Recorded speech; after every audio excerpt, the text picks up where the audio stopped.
What up? What up? What's up, big dog? Hey, so we're gonna do some picks, man. Looking towards this week games, and it's gonna be a doozy.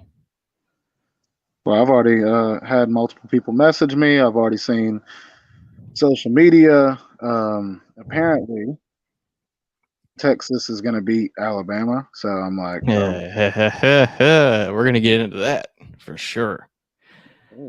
oh. And speaking of Texas, shout out D4. How you doing, bro? Um, yeah, man. It's gonna be a good week. Like I told you, I think there was not many games that I didn't like betting on, like that I wanted to bet on, and now I'm looking at it again, and I'm like, oh, well, I'm like, okay, I mean, yeah, you're not lying. Like I said, that's why that Texas one, I think that's a good one to bet, just because if you piss off Alabama, they're going to cover the spread. yeah, and I heard this point too that Nick Saban is kind of pissed off with the NIL thing and how Texas is dominating it, and Nick Saban wants to prove a point, and I Oh, like that point. I like that. dude, that'd be awesome. I hope they beat the brakes off of them. But anyways, my bad, bro. Go ahead. No, yeah, but no, it'll be great to watch. I wanted to preview Florida versus Kentucky. I think that would be fun to do, obviously, because I'm a Florida man, and I think Florida's going to beat the brakes off Kentucky. But I want to tell people why.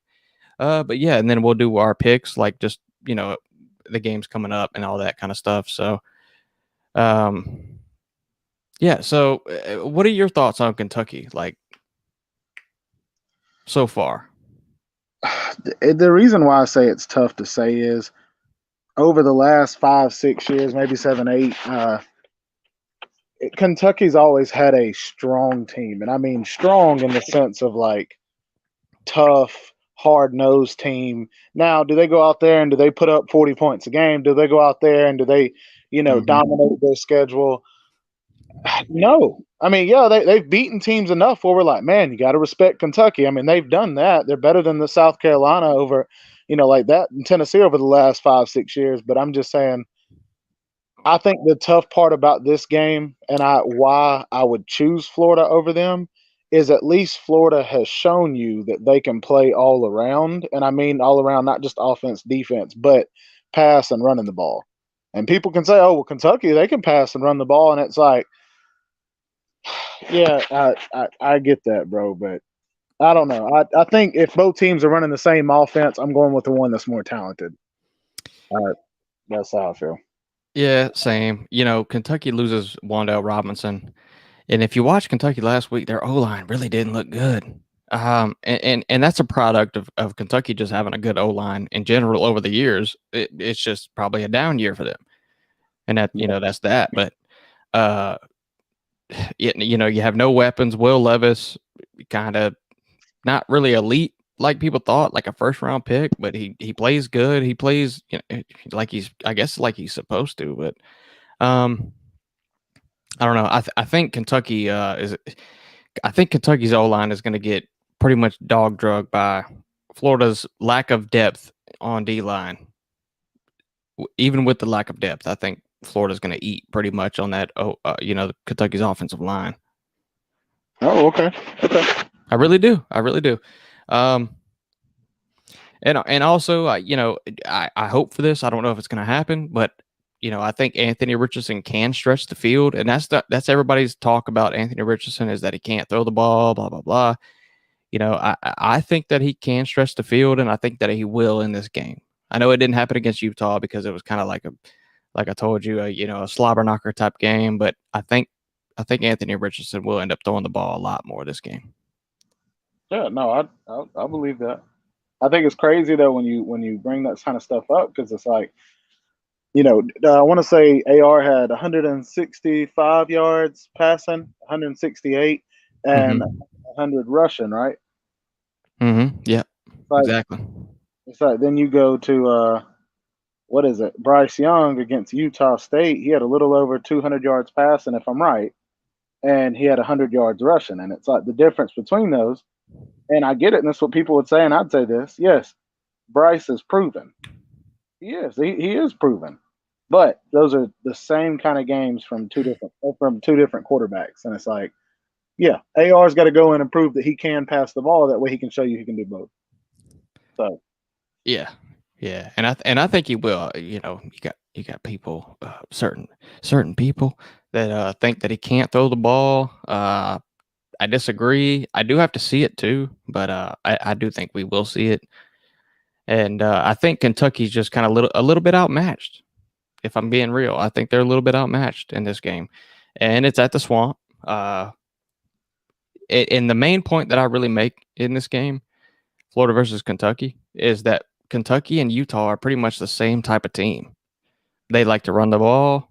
They play hard lines of scrimmage, and they have a decent quarterback. So I think Florida has the game plan already to beat them. Now, if Kentucky comes out here and tries to do some fancy stuff, that could be either beneficial or it could hurt them too. yeah, that makes sense. Yeah, to their demise. Yeah, and D4 said with Rodriguez suspended, Kentucky's best running back, he's suspended. So I mean, you got to take these things into account. Now I heard. Now I don't know, and I know. I guess we'll find out tomorrow. But people are saying that he might not be suspended. What's You know what? And that's a good point because Mark Stoops might pull some stuff, bro. Maybe he's not saying he's suspended and he was supposed to be suspended, but he's not going to be for this game because it's a big game. I don't know. That's definitely a possibility though. And I could see Mark doing that. I could too. Yeah, I could too. Just to try to pull some momentum going into that game. Mm-hmm. I agree. Yeah, Chris Sorley Yeah. says Utah is way better than Kentucky. Yeah, facts, and they play the same type of football, which is why I give the edge to Florida in this game because if you play the same type of a team, but they're not as good, if they're not as good, you have the game plan set up and you know what to do to win the game. So yeah, I agree. I know it is though. I agree with you though. At the same time, it's one of those where you're just gonna have to prove it. You just have to go through and prove it, and then just continue to kind of keep. Because this is what's gonna happen, dude. If y'all go through and y'all win, if y'all go through and you win, you go through and let's say he has 200 yards passing, another 100 yards rushing. You know what people are gonna say is, well, Kentucky's really not that good. Yeah, same thing they said about Utah. Yeah, Utah, man, Utah, maybe they won't win the Pac-12. Yeah, maybe Utah not that good. We heard that from Oregon. I mean, before the game, the reporters are like, "It's the best offensive line Bo Nix has had." I mean, they've got two linebackers, Justin Flo and Sewell. One of the top linebackers off the draft board. I mean, this Oregon team, all this, and then after the game, well, I mean, they just really didn't have a whole lot of talent. Like, stop, dude. It's like, well, maybe we're not really that good. Yeah, Well, yeah. Well, for both things are correct. yeah, can't be that. Big facts. Can't do. What's up, Kobe? We also have Napier, not Mullen. Obi. Oh, I like this. Players are held accountable now. Talking about the difference between Napier and Mullen. Yeah, they are. I like it. That's the most thing that's most obvious. I mean, with how Florida plays, they're held accountable. They play with grit, bro. They're not just like a give up team with Mullen. Yeah. So yeah. No, I completely agree. I really like that point actually. So if you had to pick Florida or Kentucky, and I'll give you the point spread, I think it's 4.5. It might be more now. In Kentucky's favor? No, in Florida's favor. Oh, I would with the points. I'm taking Florida. With the points, okay. I think Florida is better than what people think, and I think Kentucky is not as good as what people say. That's not knocking Kentucky. It's just I don't know. Yeah, Chris, that's facts. That's facts. Yeah, I mean, I'm gonna have to take Florida too in the points. I think with what Billy Napier said in the press conference after the game, pretty much what he said was, we looked okay, but really shitty, and still won the game. So he knows that the team has to get better, and it's going to be a focal point on that. So I think Florida will just get better throughout the year, regardless of wins and losses. I think Florida's going to get better throughout the year, just based on that point. Just how the locker room is set and how Billy Napier talks. Yeah. No, I like it. I do like Billy Napier. I know he's only one game in, so it's one of those where we do kind of have to give more time or let time pass. But he's doing his thing, and this will be another game for him to be able to prove that he is that guy. Yeah, Colby, I like that, bro. I like that. Yeah, we'll get into that. Let's talk about the picks. This is going to be a short stream. I mean, it was spur of the moment, that kind of thing. Just got my boy TB hopping on here with me. Tiger Baskins, subscribe to TB. If you're not, what are you doing? I don't know. Tiger Baskins on YouTube. Yeah, Chris Sorley, you should go subscribe. Anyway, anybody else watching too? But let's go through. I'm gonna tell you some games, and you just tell me what you think. All right, I'm down with it. Ohio State. Oh, Ohio State is favored by 44 against Arkansas State.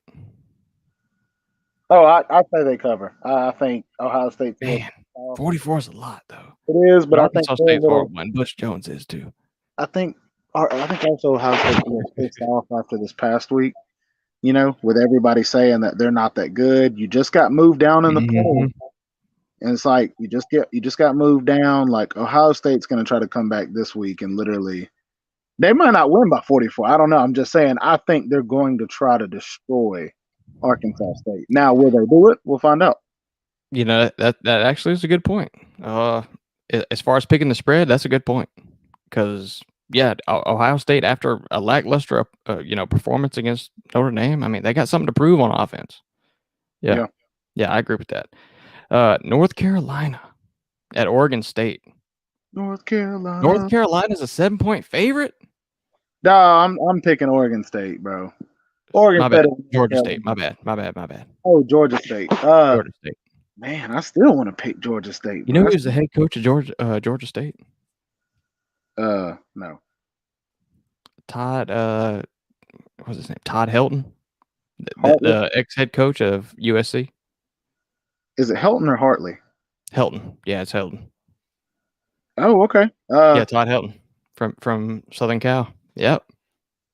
I guess I could see it then. I guess I could see them upset. I don't know, man. That's I get it. I get 7, it. That's a good spread. Yeah. I feel like Kentucky has played worse every week.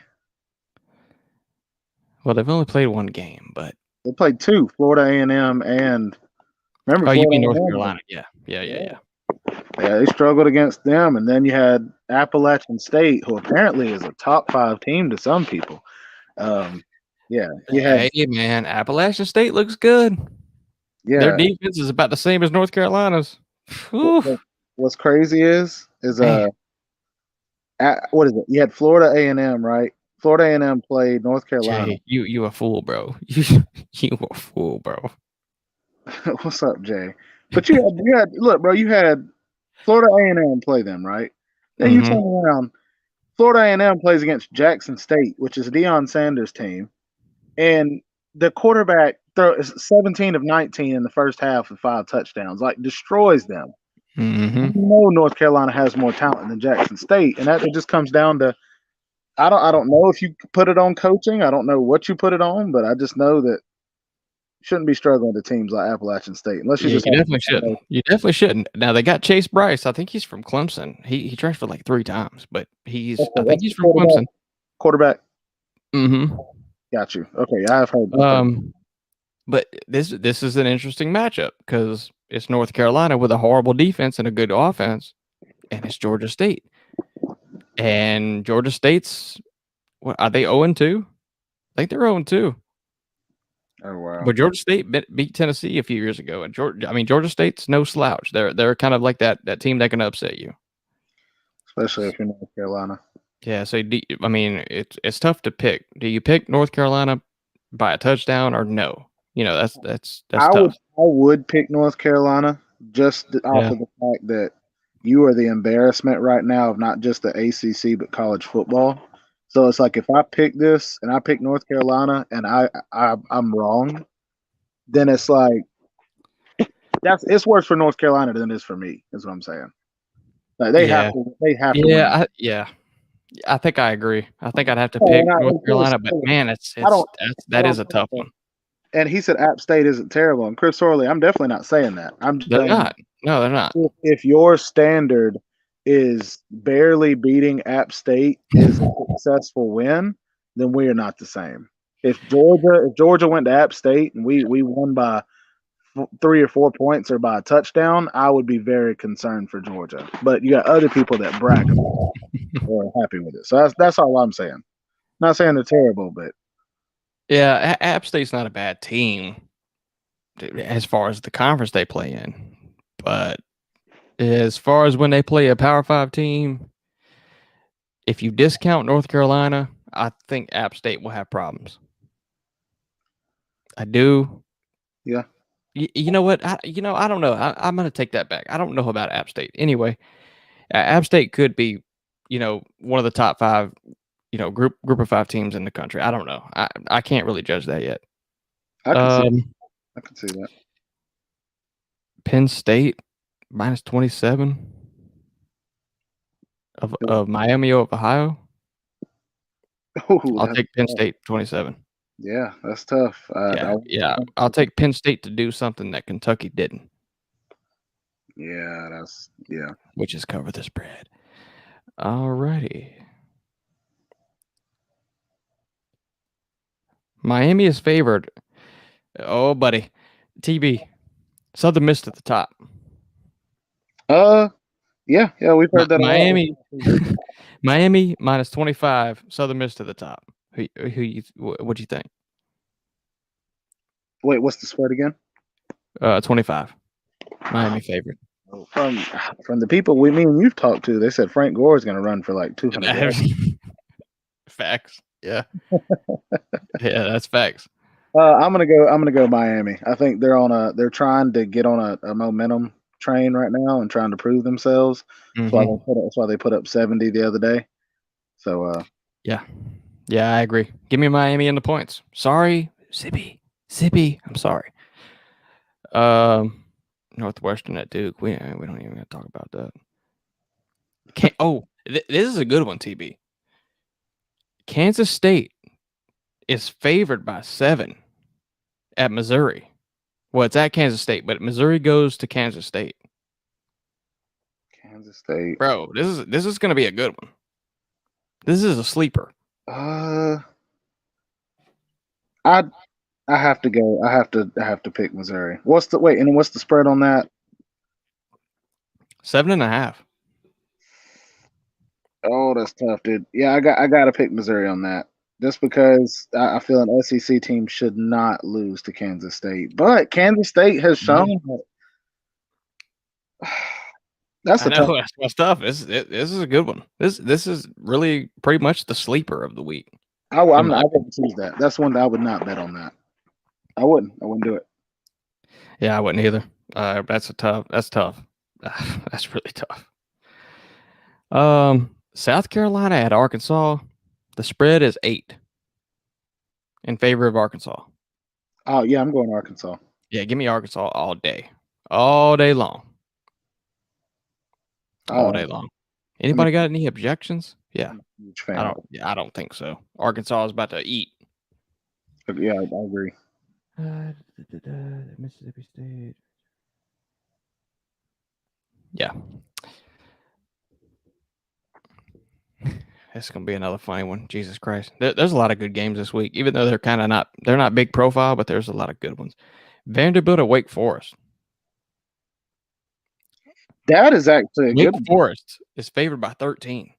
And the reason why that's a good one is because at the beginning of the season, at the beginning of the season, you would have just been like, "Oh no, they're going to destroy them."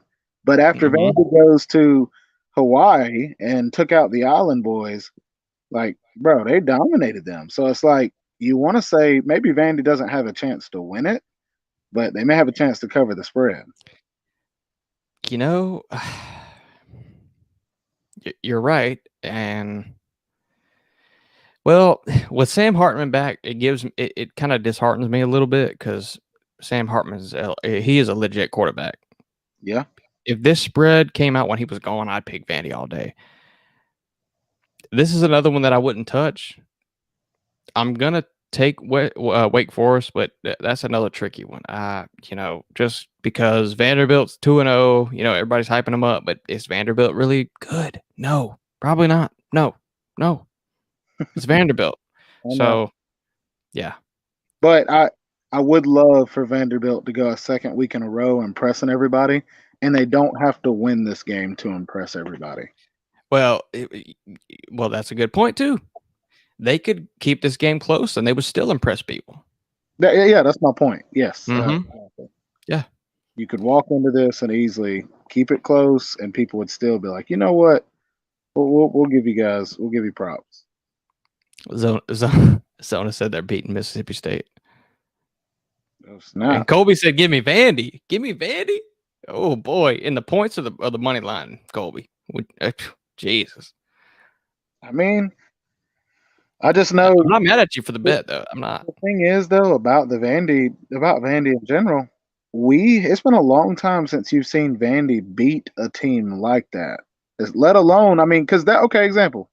That's a score you would see Arkansas beat Hawaii by, and Mm-hmm. you'd be like, oh, okay, yeah, they destroyed them. Mm-hmm. But you see Vandy do it, and it's like that's okay. We're not used to that. So okay, it's Vandy. Well, no. Let's give Vandy their props, bro. He said, money line, chill. Money line. Jesus, that's a tough one.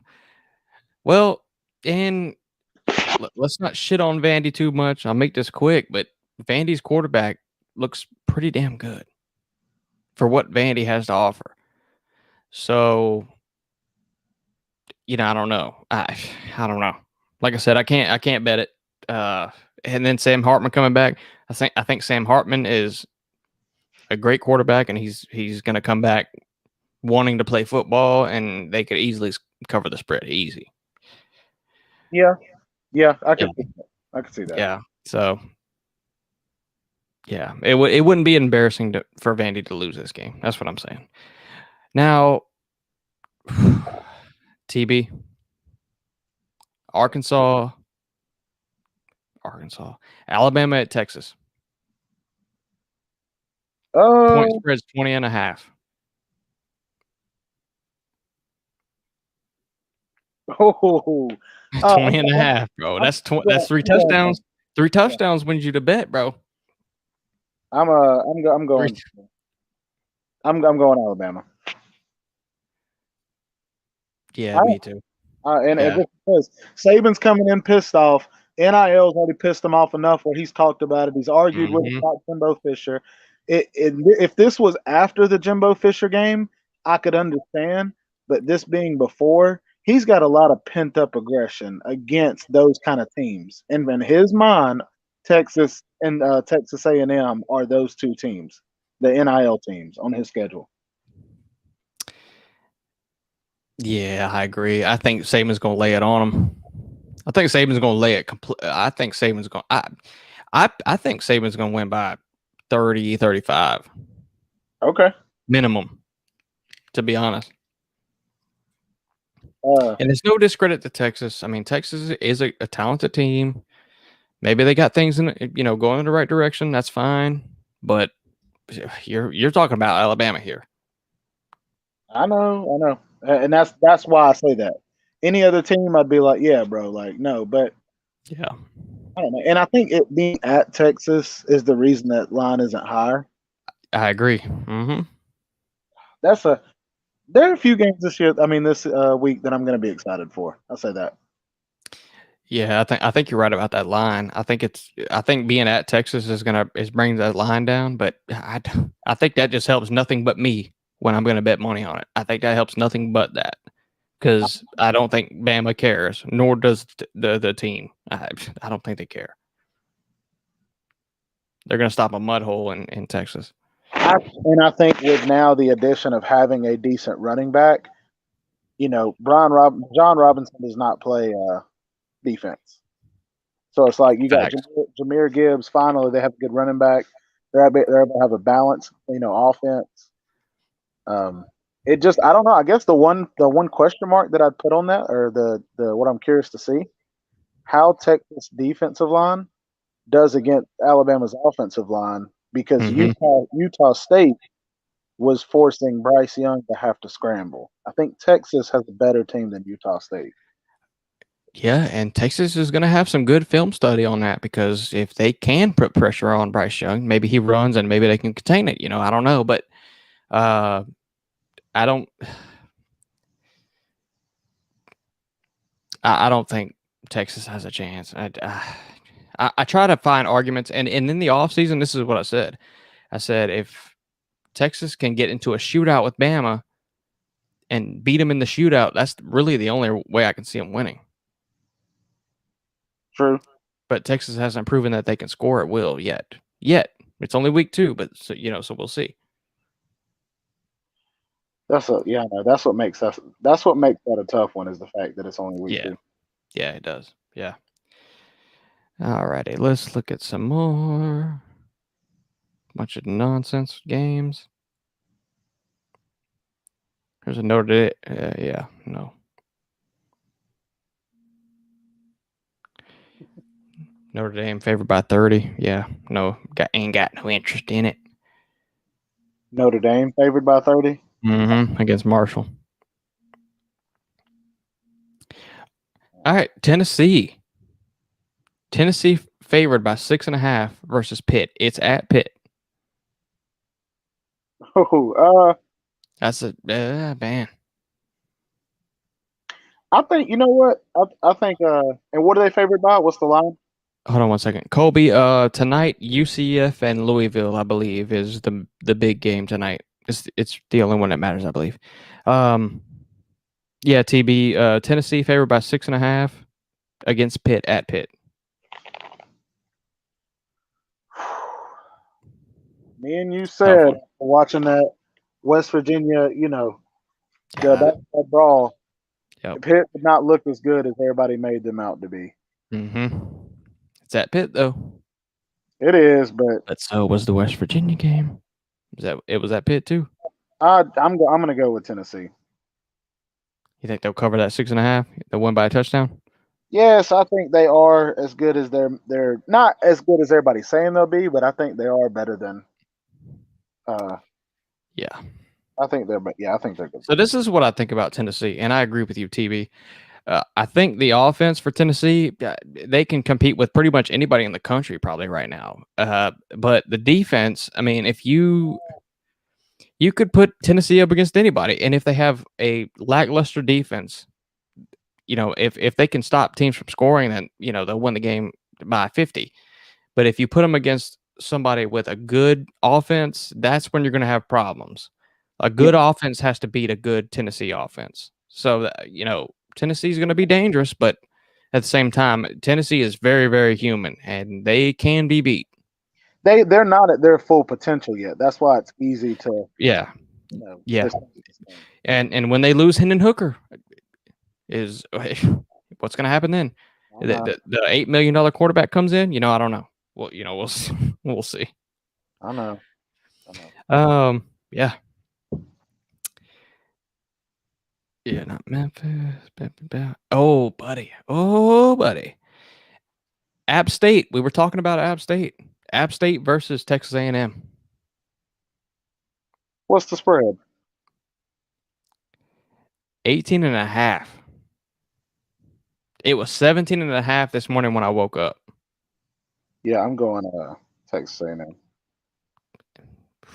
Really? Yeah, bro. If Did you Texas watch A&M, them last week, bro? yeah, but if they can't beat App State by 18 plus, App State's then, defense ain't good. then that means we have to give North Carolina their credit. I'm not giving North Carolina credit. Yeah. Slim. No. Kentucky doesn't have anything that Florida should be scared of. That's a big fat L. No, yeah. But Man, they do I that. would actually take App State in the points versus Texas A&M, and it might be an overreaction from. Yeah, they did Falcon.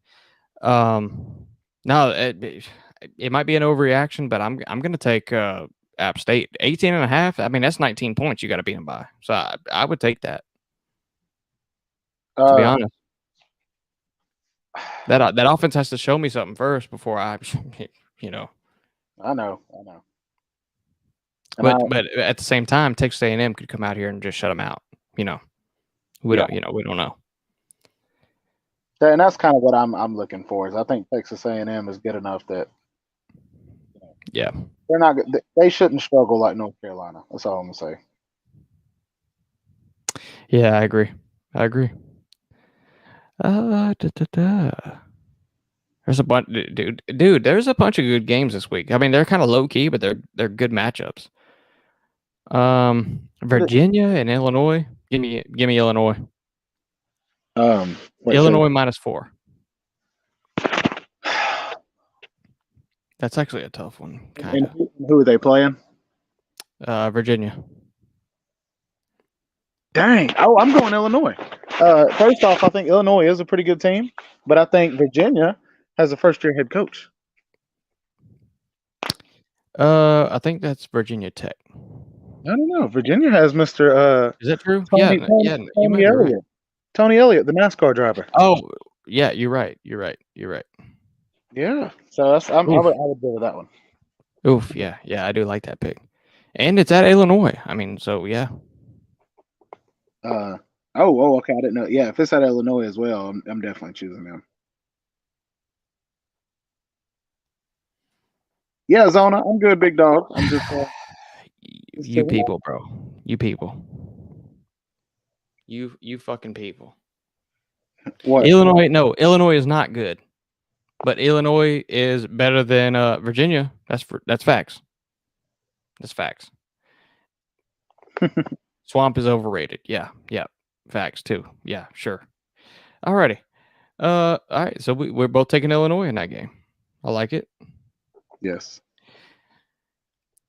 Do you want to gather round? Do you want to watch the most boring game in college football history in the whole season? Well, who is Jeff Webster playing? Iowa at Iowa State. Oh. Oh my God. Iowa won 7-5 last week. Yeah, I heard about that. I think the NCAA is going to try to fine them a couple $100,000 for like all the people that stopped watching that game halfway through, bro. They should refund all tickets. Yes, and actually send them a couple of hot dogs and like sodas or something. Yeah, they should. Yeah, they should put it in Sam's Club and refund all the tickets. I mean, yeah, it's only right. I mean, who wants to see a team score half a point every 5 quarters? Jesus Christ. I mean, I don't know. I mean, maybe Iowa and Iowa State have the best defense of all time, you know? Yeah, well, yeah, I don't know about that. Yeah, me neither. All right, so I'm going to try to move a little bit quicker because we're going through some nonchalant games, but these games do matter. East Carolina at Old Dominion. Now, Old Dominion beat Virginia Tech last week. True, and East Carolina just gave somebody a scare last week. I forgot who it was. Okay. I forgot. I think East Carolina gave somebody a scare last week. Yeah, they gave somebody a scare. That was a top 10 team. Who was it? NC State. NC State. That's right. Yeah, because everybody was all hyped up on NC State. And then, does that stand for New Coast? New coach? What does that stand for? New coach State. Need a new coach. That's what's up, Joey? Yeah, fact. Dude, I agree. Yeah. NC State looked horrible. East Carolina, on the other hand, like that's what we say about week 1. You can't overreact. You can't underreact either. Maybe East Carolina is good, which they have kind of been good. But NC State may be way, way overhyped. That means that so now East Carolina may be good, Appalachian State may be good, Florida A&M may be good. At the very least, you can say this: NC State is better than Virginia Tech. Yeah. And I wouldn't say it's relatively close. Yeah, I agree with that. And I put in the comment section. I put in the comment section the reason that I would go for Virginia on that is because they have a very good quarterback, and that is your most important position on the field. Is it still Charlie Armstrong? Yeah, it's still Armstrong. Yeah, He's a great quarterback. He really is. That's why I would give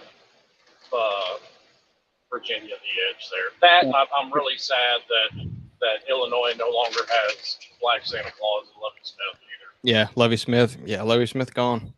I mean, bro was really on the sidelines looking like Santa Claus for real. Yeah, I've never seen a black Santa Claus in my life, but I did in college football. Skirt. I'm a little sad that he's gone. So, all right. So what do y'all think? East Carolina by 13 versus Old Dominion. What do y'all think? Yeah. I think so. That's tough. I think yes, because Old Dominion got a turnover on. I think it was I don't know if it was a kick or a punt, but they scored that for a touchdown, and that basically won the game for them. So I'm gonna go with East Carolina and 13. Yeah. I'm going East Carolina on that one.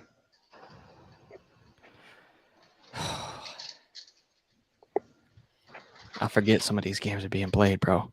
And Joey Foster, you're gonna like this, buddy. Kansas at West Virginia. West Virginia favored by 13.5. Wow. Oh. Yeah, I'm going West Virginia. Oof.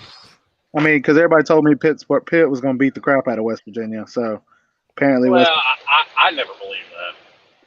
I mean, well, I did a little bit.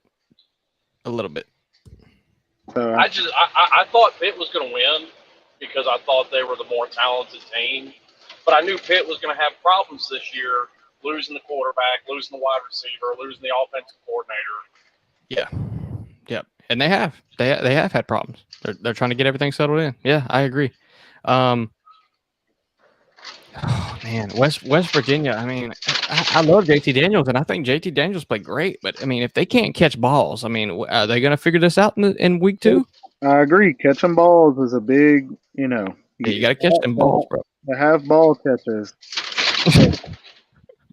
Yeah, I mean, I get the stigma against it. I really do. But I actually, even beyond the wide receivers, how much we all know JT Daniels' history.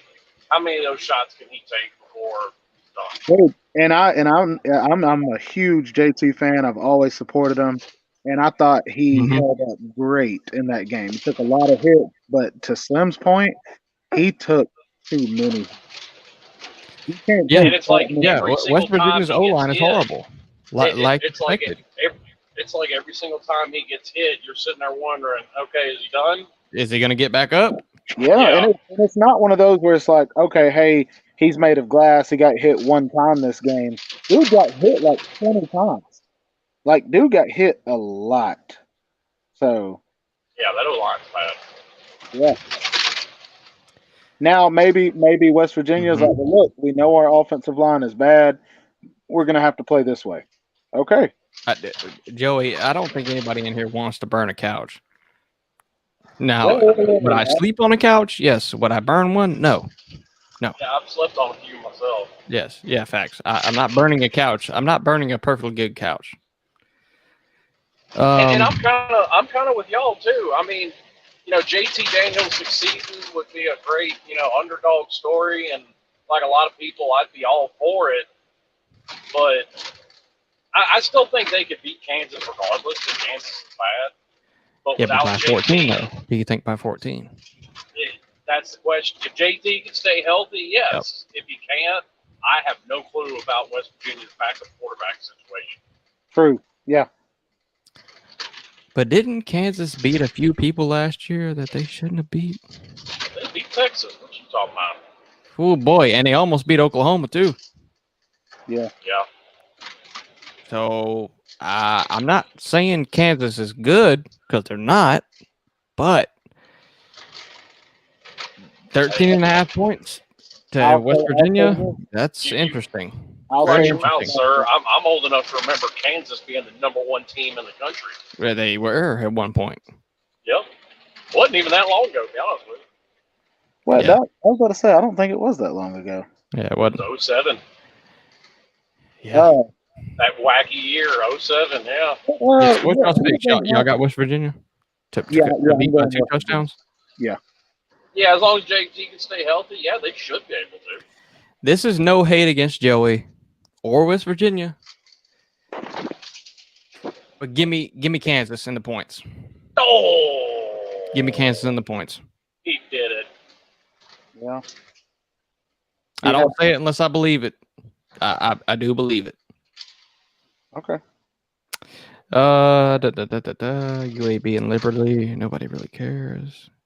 Oh, okay. Here we go. This is where the fun starts. Kentucky at Florida. This is really a pick 'em to me. It is because it Yeah. being at Florida.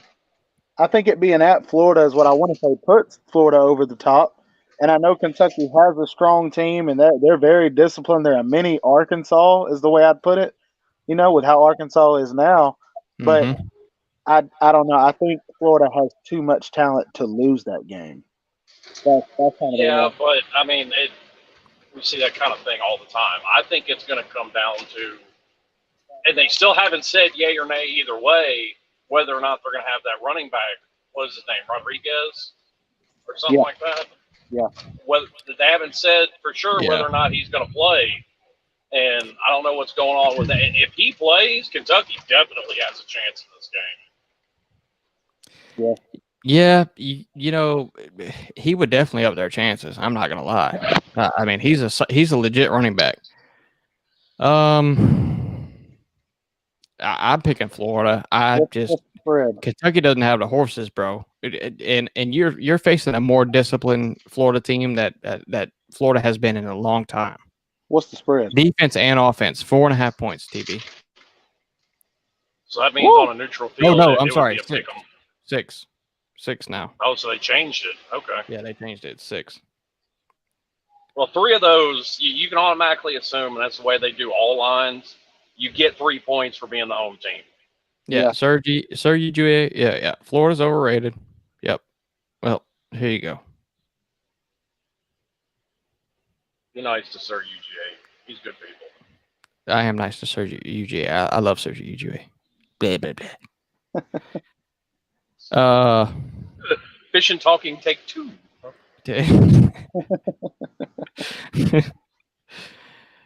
Buddy. So yeah, TB, what do you think about that game? If it's set 6, I still though I think Florida's going to do better than what we think. I'm not saying they're #1 in the country or anything, but I don't think Kentucky is what they were last year. I think they're still good, but just from seeing what they lost in the draft, does Kentucky have the horses to replace what they lost? And I don't see Kentucky. I mean, Kentucky wasn't on Florida's talent level, 2 out of the last 4 years when they beat them. But I think Florida was also coached differently. I think that's one of the factors that I'll put in there. Well, yes, but and this is the part where Fishing has kind of annoyed me. Hashtag Todd Grantham. Yeah. And yes, your defense that is definitely addition by subtraction. Nobody's going to argue that point.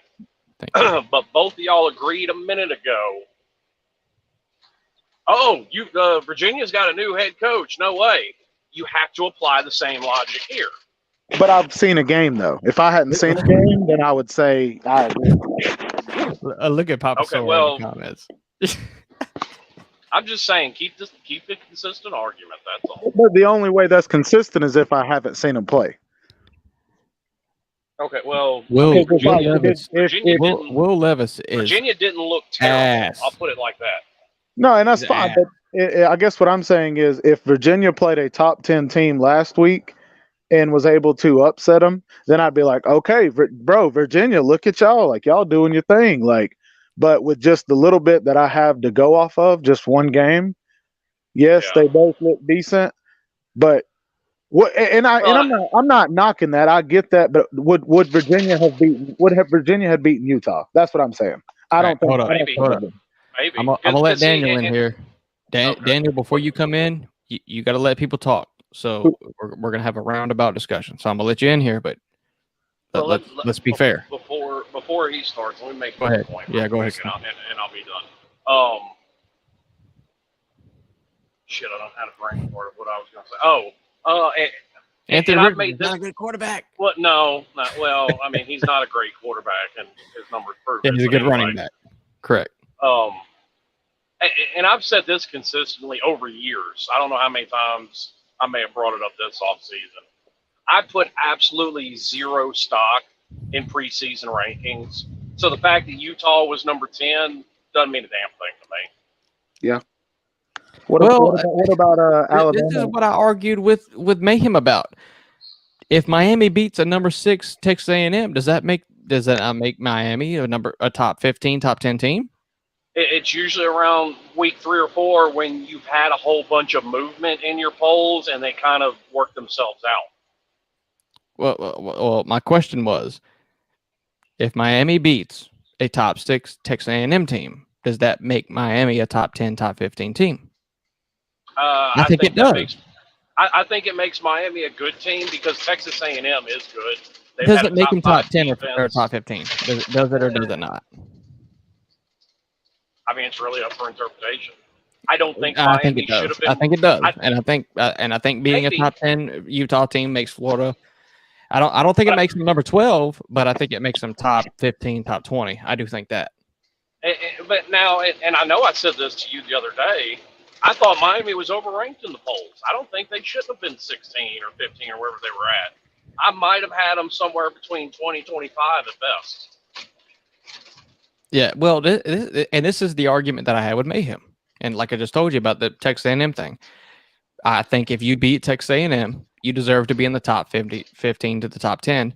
And just because it's a top whatever team.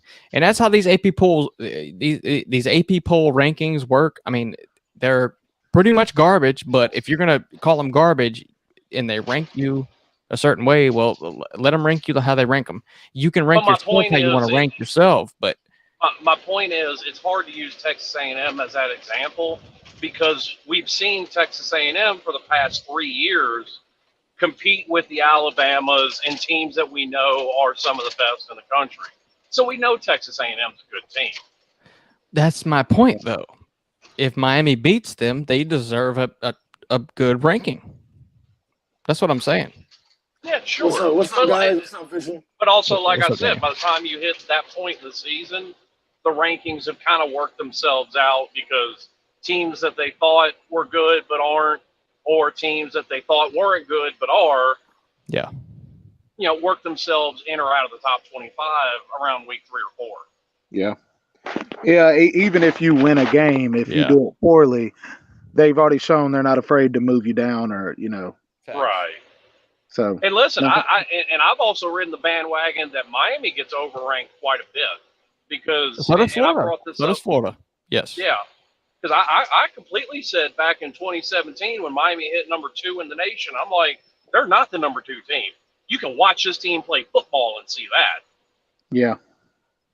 Yeah, I think that's there's a lot of factors in everything, but I think that's one of them.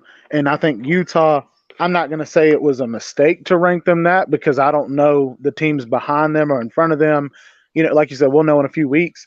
But I do think they put a lot of thought into how you finished last year and what you have coming back. Well, exactly. That's what they look at. Just like NC State, you got a lot of experience coming back, blah, blah, blah. So. But the eye test should show you that Dave Dorn has never put back-to-back, 8-9 win seasons together. And so why would I think that that's going to change? Yeah, just magically. Yeah, this time. I mean, Dave Dorn is what Dave Dorn is. I know. Yeah. What you got next? Yeah, no, that's a good point. A lot of people had NC State in their top 10, and they come out and lose to an extra point by ECU. That's pretty bad. That is a Pretty bad bad. look For because me, they're Bad returning look. a lot of talent.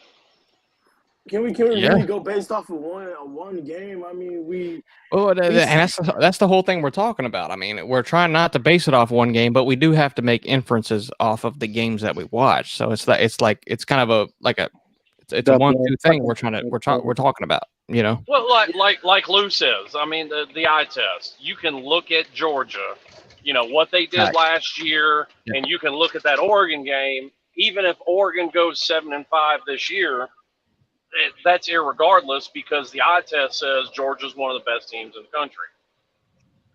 Yeah, I know, but even though we all agree we want to see more, yes, I see. Yeah, I agree. I agree. Like you didn't give up a third down conversion, the entire game. Like This early in the season, you're kind of relying more on the eye test than anything. Oh, dude. Hey, Fisher, when you little, hey, one thing I gotta say is, Mhm. I know you're a Gator fan. Congratulations on the win. That was an awesome game, man. Appreciate That it. was an awesome game, man. Rising and Utah gave you all the smoke y'all wanted. They sure did. AR, y'all can't run AR every game like that. He ain't gonna. He's a big boy. He can run. He's a big body, but he's not gonna be able to do that every game, especially in that SEC. Well, and he shouldn't. Well, who's going to stop him? I mean, Kentucky. If he wants to run, who's going to stop him? Listen, you weren't going to get more of a tank at a running quarterback than Tim Tebow, and even he got his head knocked off and got knocked out of games. Well, I'm not taking. If we're talking about Anthony Richardson, first off, I think you're underestimating him as a passer. Slim and Daniel, I think you both are. I'm not. I won't say no. I won't say. I would say to an extent. I mean, 17 of 24, 70% completion rating. I mean, he didn't throw the ball because he didn't have to. So that's kind of silly. He has no one to throw it to. Experience wide receivers. Well, he threw it 24 times. But I mean, listen, Billy Napier. He threw it 24 times. Billy Napier wasn't going to be able to go ahead and throw the ball with non-experienced wide receivers because he hasn't. He doesn't even have tight ends to throw it like that. And that's why they ran. That's why they ran that ball because they knew the best players they had were the running backs and Anthony Richardson. Yeah, and I mean to what you just said earlier though about when we were talking about North Carolina State, I get you say that, but like I also say there's only been one game. If he comes out this game against Kentucky and he throws for 250 or 300 yards, are y'all gonna say, well, Kentucky's just not that good? Oh no, people, hold on. I wouldn't at all because that's the exact argument I've made. Hold on. On what basis does Florida not have wide receivers? No, I didn't say they have. I didn't say they don't have wide receivers. I said they don't. Well, you said they don't have playmaking wide receivers. He said they don't. He said you don't. Your best player, your best wide receiver went to Maryland. Based on what? Because he didn't want to play. Based on Emory Jones' 6 and 7 season. That's what it's based on. Yeah, but a lot of those players knew that Anthony Richardson was going to take over. They knew. You're in the same exact wide receiver position that you claim Miami to be in. There is talent there. Nobody's arguing that based off of recruiting rankings, but none of it has been shown. No, my thing is, I'm not saying Anthony agree. Richardson. I'm not saying Anthony Richardson can't throw the ball because he has a cannon for an arm. I mean, I see him throw the ball. He has a cannon for an arm. I know he can throw the ball downfield. But my thing is, he doesn't have no one to throw it down to with experience to be able, like a Pitts or Kyle Pitts or anything like that. He doesn't have any of that. That's like you trying to there's no elite wide receivers on Florida's offense. No, that's a fact. I mean, but I also say, guys, it's only the first game. Like it's only the first game, and like I said, 6 and 7 Emory Jones last year. I mean, that's all I'm saying. And that actually goes exactly to the point I made. There is talent there, so there's the potential for it. Yes. Whether or not it will come to fruition is still yet to be seen. Yeah, but that's facts. Completely true. Complete facts. Why do you think Todd Monken uses Stetson Bennett the way he uses Stetson Bennett? Oh my God! He knows that he's not going to be able to use Stetson Bennett to throw the ball downfield all the time. He knows that. He's gonna throw But short, tight. He's gonna throw short passes and make Stetson use his feet. no, and I completely, because I am a Georgia fan, but I'll also say if you think Todd Monken knows that, don't you think other teams should know that too? Yeah, but Big that's the facts. thing though. We have more weapons to utilize. I'm More saying, but tight even when ends, you more had running You have more backs. tight ends, not wide receivers, though. Yeah, I was about to say, yeah. But we have decent wide receivers. Oh no, That's the thing. pause. We got- Decent, no, decent, but decent we wide got- receivers. Does Florida have decent wide receivers? Yeah, yeah, they're Georgia- both decent. Georgia has better wide receivers than Florida. Oh yeah, they do. They do. Georgia has better wide receivers. I would Probably. say I would say Georgia has more proven. I would say Georgia has more proven wide receivers, but I don't know if I could say. Yeah, the proof is in the pudding, baby.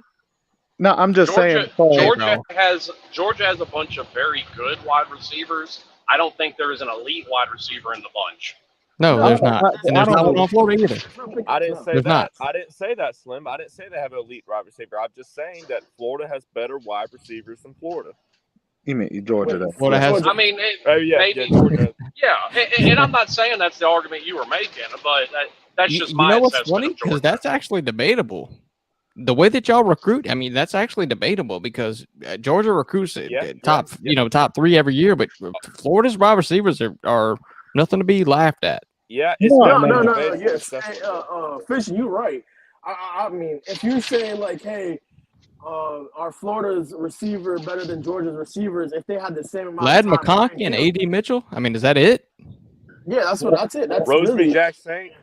Well, you got Kyrus Jackson and Dominic Blaylock. Okay, there you go. Yeah. Okay. But all I'm saying is away from the stars, away from the actual recruiting stars. I'm saying Georgia has more proven, experienced wide receivers. That doesn't mean that they're rated higher. I'm just saying. Yeah.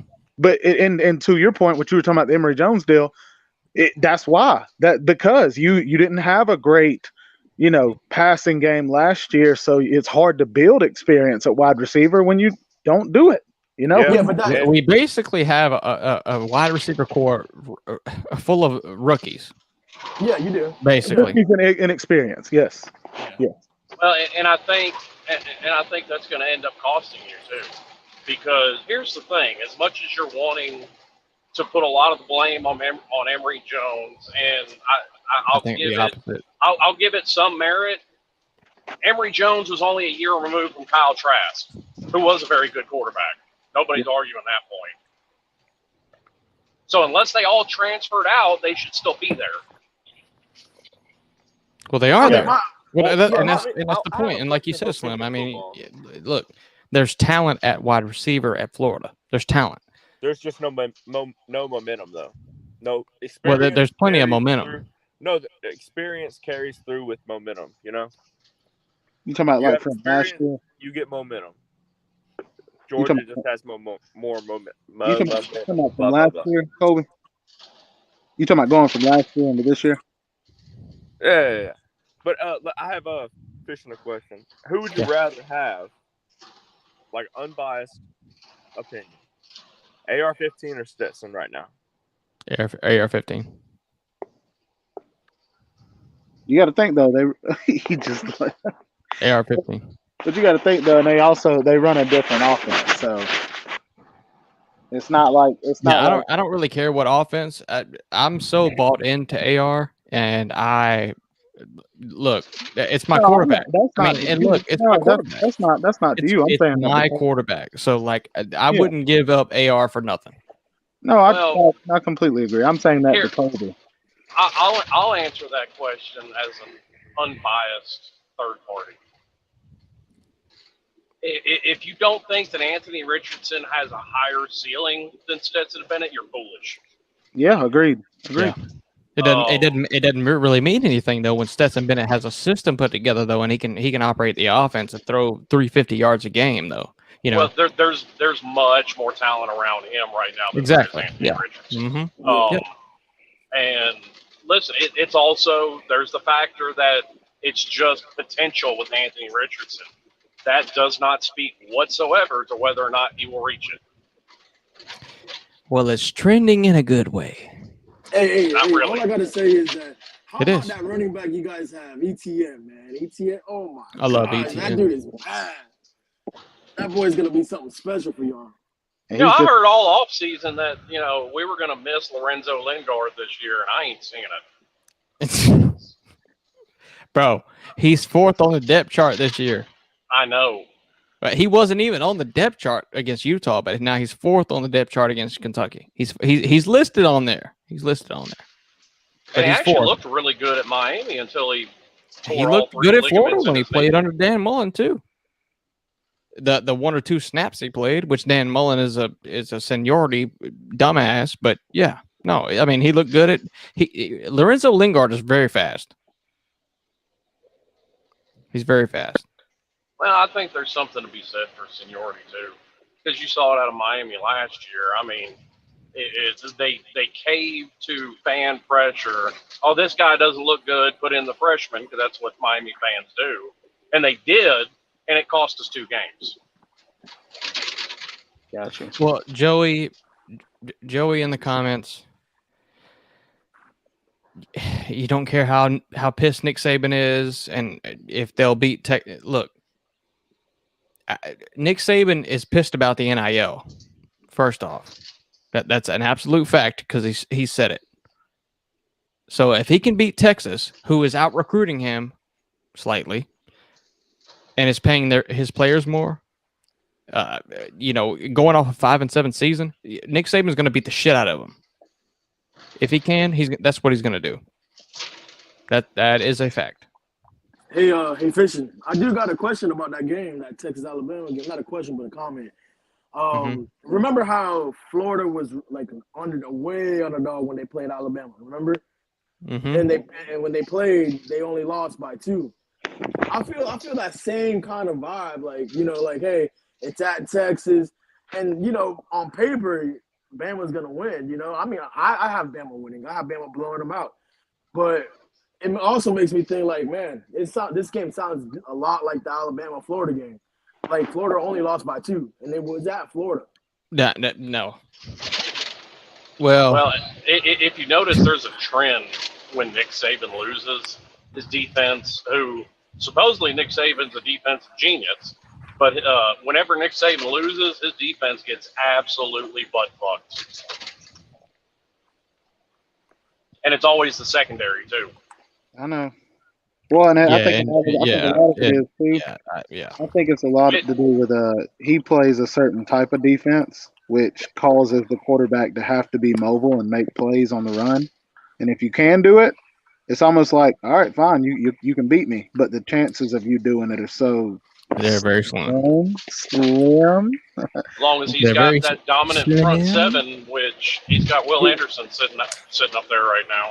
No, but you're right though. It's almost like he relies on it, and it's like he'll live or die by it. And what's really bad is if rumors are to be believed. Now these are just rumors. I don't know this for a fact, but supposedly Nick Saban still teaches his cornerbacks coach himself. Yeah, I think he is. I wouldn't doubt it. And those corners like to get cooked.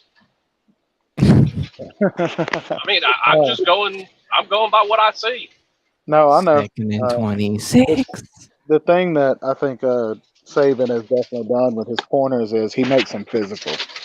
They have had years where they get, like you said, they do get cooked, but they do a lot of press man. Yeah, you're right. Yeah, they are, and that's the thing.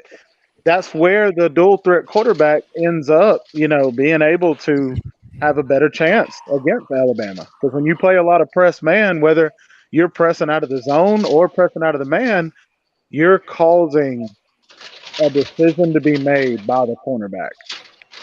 Yep. If I'm in zone and I'm sitting in my zone and the quarterback rolls out, do I go up and try to make the tackle and him dump over the top, or do I sit back and let him get that 5-6 yards, or make a move and get more? So yeah, I know, and I get it. That's why I'm saying I think this game will be fun to watch. But I still got Joey, you can come in, buddy. I still think I think Texas keeps it close for a half. I think Sark will have some tricks up his sleeve. Me too. I won't. Yeah, me too. But I mean, Nick Saban's defensive. Yeah, not enough to cover 20 points though. Well, like I said, he'll keep it close for a half. Yeah, maybe.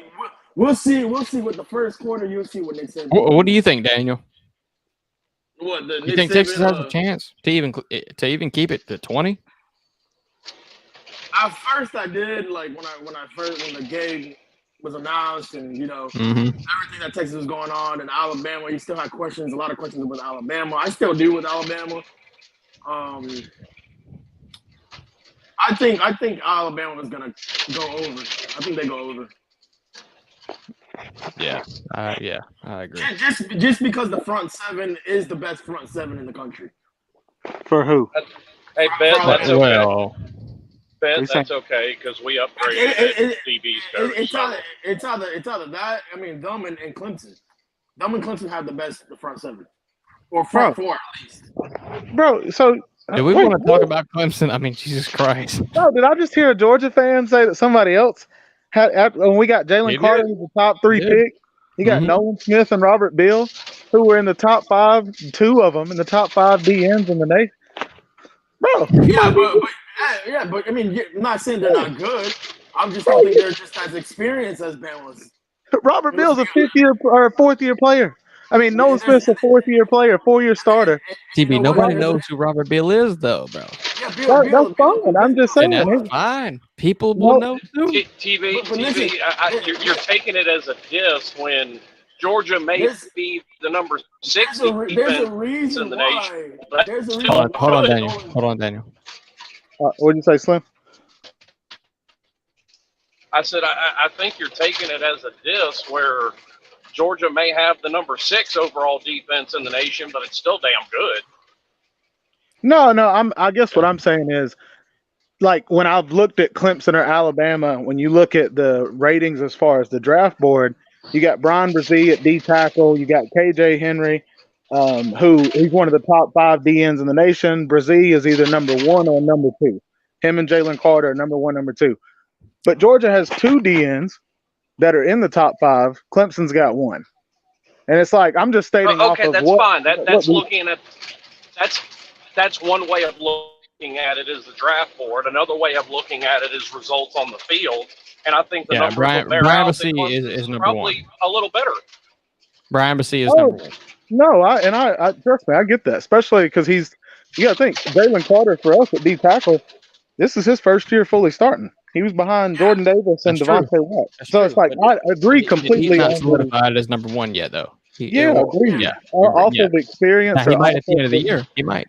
Even Nolan Smith hasn't lived up to the hype that he was. He's a 5-star recruit. Yeah, he's the number 1. I don't know. Nolan Smith played really good. I mean, not elite, but Nolan Smith played really good. Ask Fishing Football who Nolan Smith is. Yeah, Nolan Smith has played really good. All right, look at it like this. And specifically to his point, Clemson's probably got the better front 7, and one of the reasons is because of experience. Georgia probably have a better secondary than Clemson, and one of those reasons is definitely experience.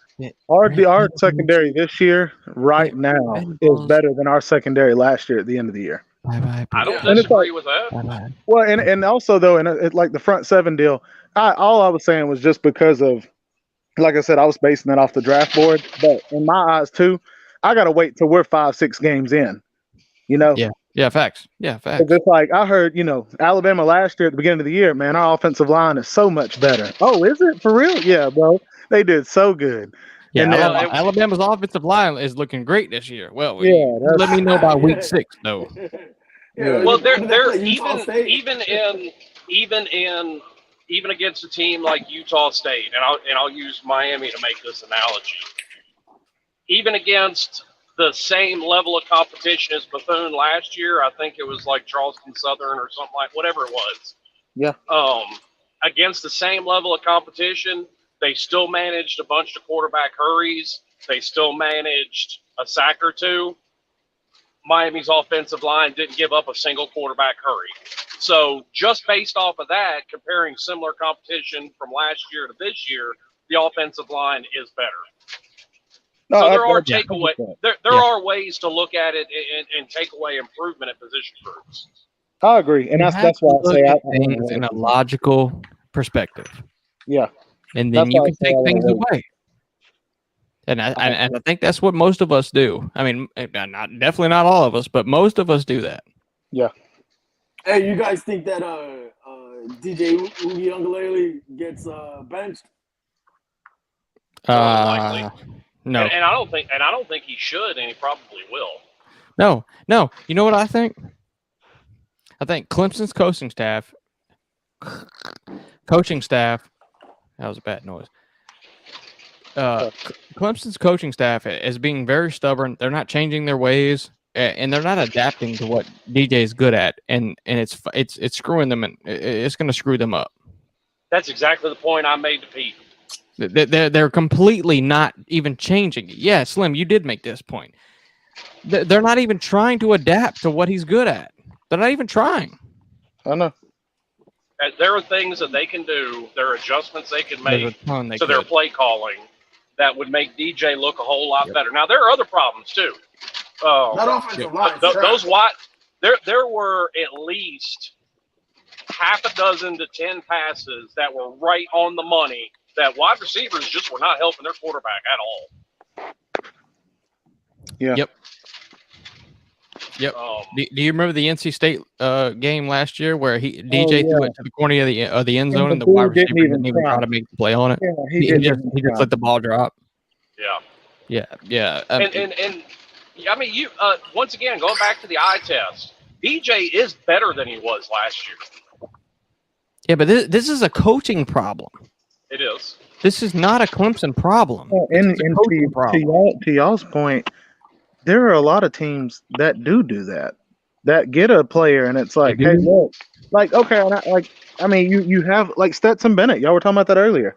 Would you take AR-15 or Stetson? You take AR-15 because the ceiling is higher, but you also wouldn't make Stetson Bennett play like AR-15. No. You see what I'm saying, though? But that doesn't mean that Stetson can't go out there and throw for 360 because you have to play around him. Look, you're absolutely right because they had 3 quarterbacks in a row, Taj Boyd, Deshaun Watson, and Trevor Lawrence, that all had skill sets that played into the system that they're running. Yeah. No, I agree completely, and that's why it worked out perfect. And I'm gonna be stupid here, but Dan Mullen did that great. Dan Mullen adapted. I feel stupid even saying that. Anyway, a good offensive coach adapts to how well their quarterback plays. Well, you shouldn't feel dumb saying that because Dan Mullen did do great at that. So Dan Mullen did good at that, though. Nobody argues. Dan Mullen is a terrible head coach. I'd take him as my offensive coordinator. Yeah, he's a great offensive. Anyway, this is not even a Dan Mullen thing. This is an offensive coordinator thing. If you're a good offensive coordinator, you see what your quarterback does good, what he doesn't do good, and you plan around it. Yeah, I agree. And it looks like, to me, that nothing has changed. Like they're not planning, they're not even trying. No, it's almost like, why can't you do it like them? Why can't you do it even more so? It looks like they're planning. If they do any planning at all, which they're not, it seems that as though that they're planning more for K. Klubnik. Here's the part that really baffles me.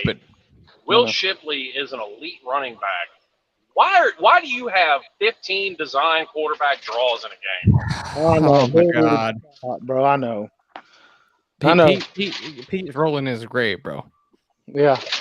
And let me answer this real quick. Jacob, yes, I understand Utah State won 11 games. Stop it. The eye test says that Utah State is terrible because they literally just rode the struggle bus against the worst football team in the history of football, UConn. So stop trying to hype up Utah State, please. It's sad. No. I know.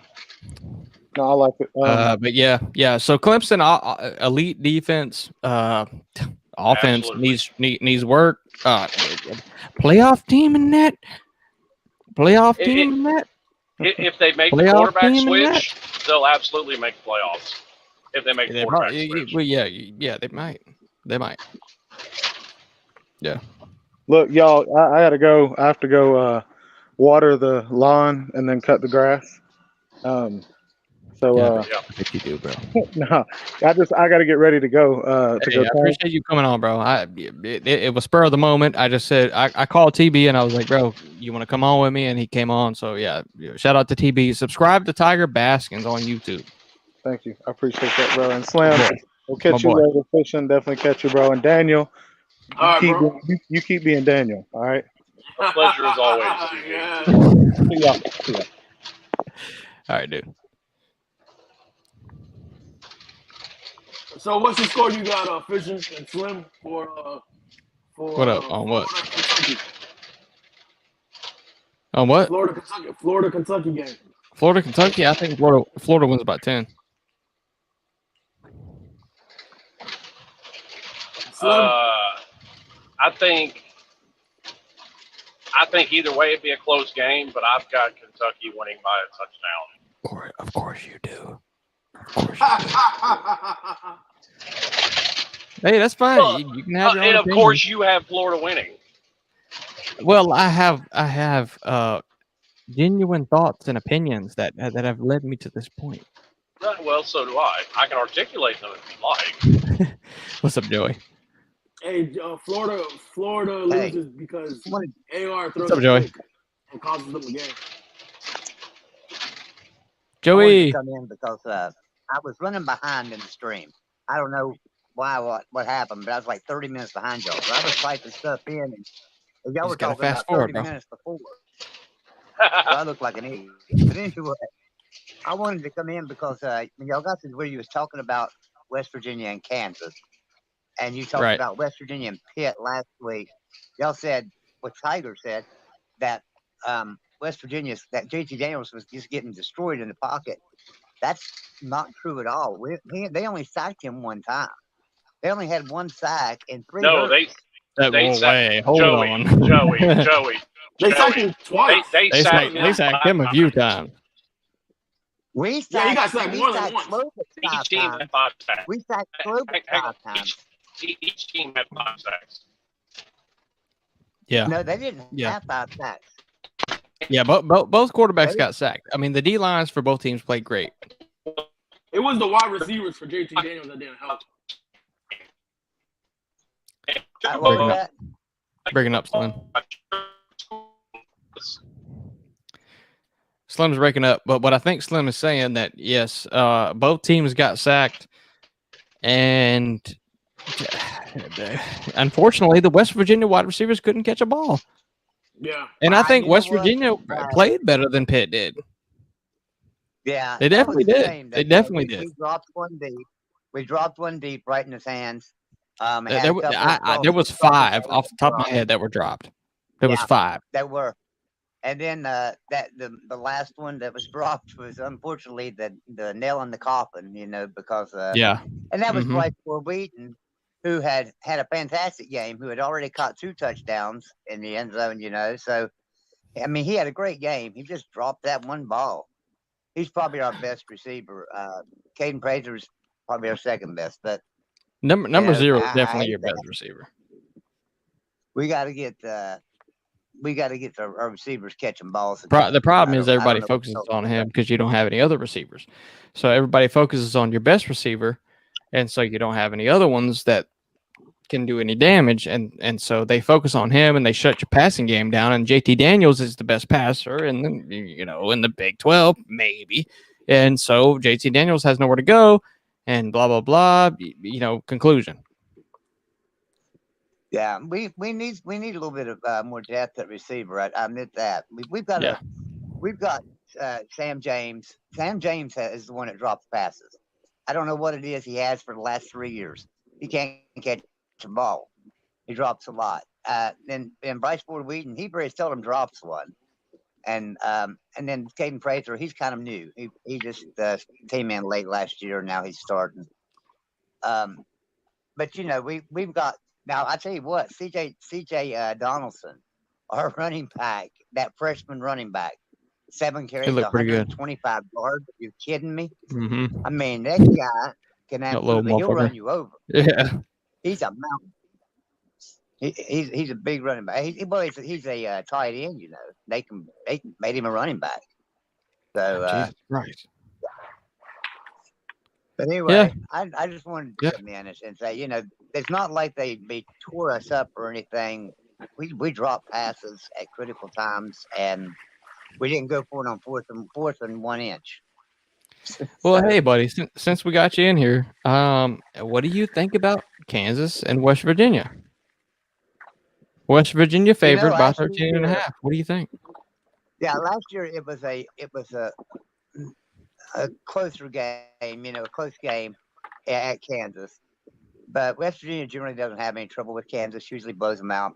And this year, if you watch Kansas last week, they can't stop the run. And guess what West Virginia can do? So I don't think there'll be any trouble. I think West Virginia will beat them by 21. You might be right. You might be right. Initially, like just looking at it from a third party stance, like I'm like, yeah, give me Kansas. West Virginia did play really good in the rivalry game, and that's my only concern really is the rivalry game. Both teams play harder, so I'm like, so what teams are we really going to get in week 2? Like in rivalry games, they always say at the end of the year, wipe the score prediction and blah blah blah out the window because it's rivalry game. So I think week 1 is kind of the same way. I don't know really what these two teams really provide.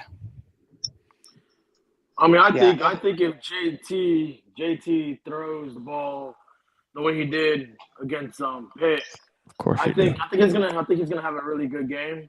He's a really good quarterback, and if he can stay healthy, if he doesn't get any injuries. I don't think we're going to have to throw it. I don't believe we're going to have to throw it a lot. I mean, I think we'll throw it obviously to keep them off balance, but their strong suit is running, and our strong suit is our defensive line to where nobody can run against us. I mean, Pitt had 70 yards, I think, last week, 77 yards rushing. And so that's our strong suit. So Kansas isn't going to be able to run it, and that's their strong suit. And then our strong suit is on offense is running the ball, and they can't stop the run. So I don't see us having to pass a lot. So, Jesus Christ! I think we'll come run it down their throat, and once we got them focusing just on the run, then we'll probably hit them deep. And that's why I think that we'll open it up really in the second half and beat them by 21. I just noticed what time it was, bro. Jesus Christ. Yeah, bro. Anyway, so you think Pitt covers the 13.5? Oh, you mean West Virginia? I think West Virginia covers 13.5 easy. They cover? Yeah. What do you think, Daniel? Yeah. I don't think they cover. You don't think they cover? I don't think they cover. Oh boy. I don't think they cover. And I think it's not going to be because of anything JT does. I think it's more because of what's surrounding him. And I think Tennessee. Yeah, you might be right. Beats Pitt. We'll see. Give me Pitt the point. I think Tennessee beats Pitt, but I'm going to take Pitt in the points. Pitt in the points? Six points? Yep. I think Tennessee will beat them by maybe 3. Slim dropped out. Sorry about that. My phone went full. No, you're good, buddy. You're fishing over here. Can't hear you. Huh? You're going to what? I think you muted yourself, Fisher. No, I didn't. I can hear fishing just fine. Yeah, I hear him too. What you talking about, bro?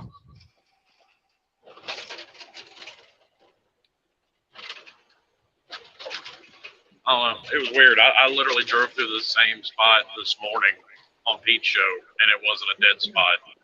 And now it's a dead spot. Slim, I'm kind of surprised you have you don't have less problems. I mean, I've driven through places and I get dead signals all the time.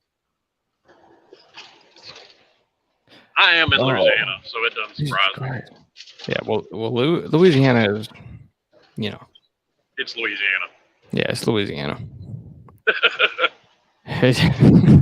No, the point that I was making before my phone took a shit. JT absolutely got sacked multiple times. I mean, me and Pete were sitting there reacting to it, and there were a few where he got absolutely leveled. And then there were some where he did a lot of time. Good. There were some where he took some pretty good shots, getting the ball out too. And I worry about his durability based off his history. Yeah, and being behind a terrible offensive line. The offensive line is not good. The offensive line did pretty Not good. I mean, our offensive line did pretty good. They opened up some holes for our running backs. We kind of pushed them around the whole game. Both lines. Offense and defense. Okay, Joey. I'll absolutely give you that. They are great at run blocking, and they are dog shit at pass blocking. Because they did do that. Facts. Rushing, we had 33 carries for 190 yards. They had Run blocking. Carries for Run blocking. yards. I mean, that was Miami's last year. But Miami's offensive line last year was the mirror of that. They were terrible at pass blocking, but they got really good or they were terrible at run blocking. They got really good at pass blocking. Miami doo-doo though. So. Doo-doo. Yeah. Right. West Virginia doo-doo too though. Me and my doo-doo, I bet you'll be playing a New Year's Six game. I can't wait for 2024, Slim. I can't wait. I can't. Dude, 2020. I can't either. And it's not just for that. 2024, we got Florida State, and Notre Dame all in the same year. Yeah, and well, you have Notre Dame too, but we don't have Notre Dame. But still, that's going to be a great year for just the state of Florida. I was wrong. What a good fucking year, man. They had 3 sacks. We had 5 sacks. We had 7 quarterback hurries, and they had 2 quarterback hurries. Well, Joey, the question, and I'm not trying to, I'm not trying to dog you, but how do you think that you're gonna?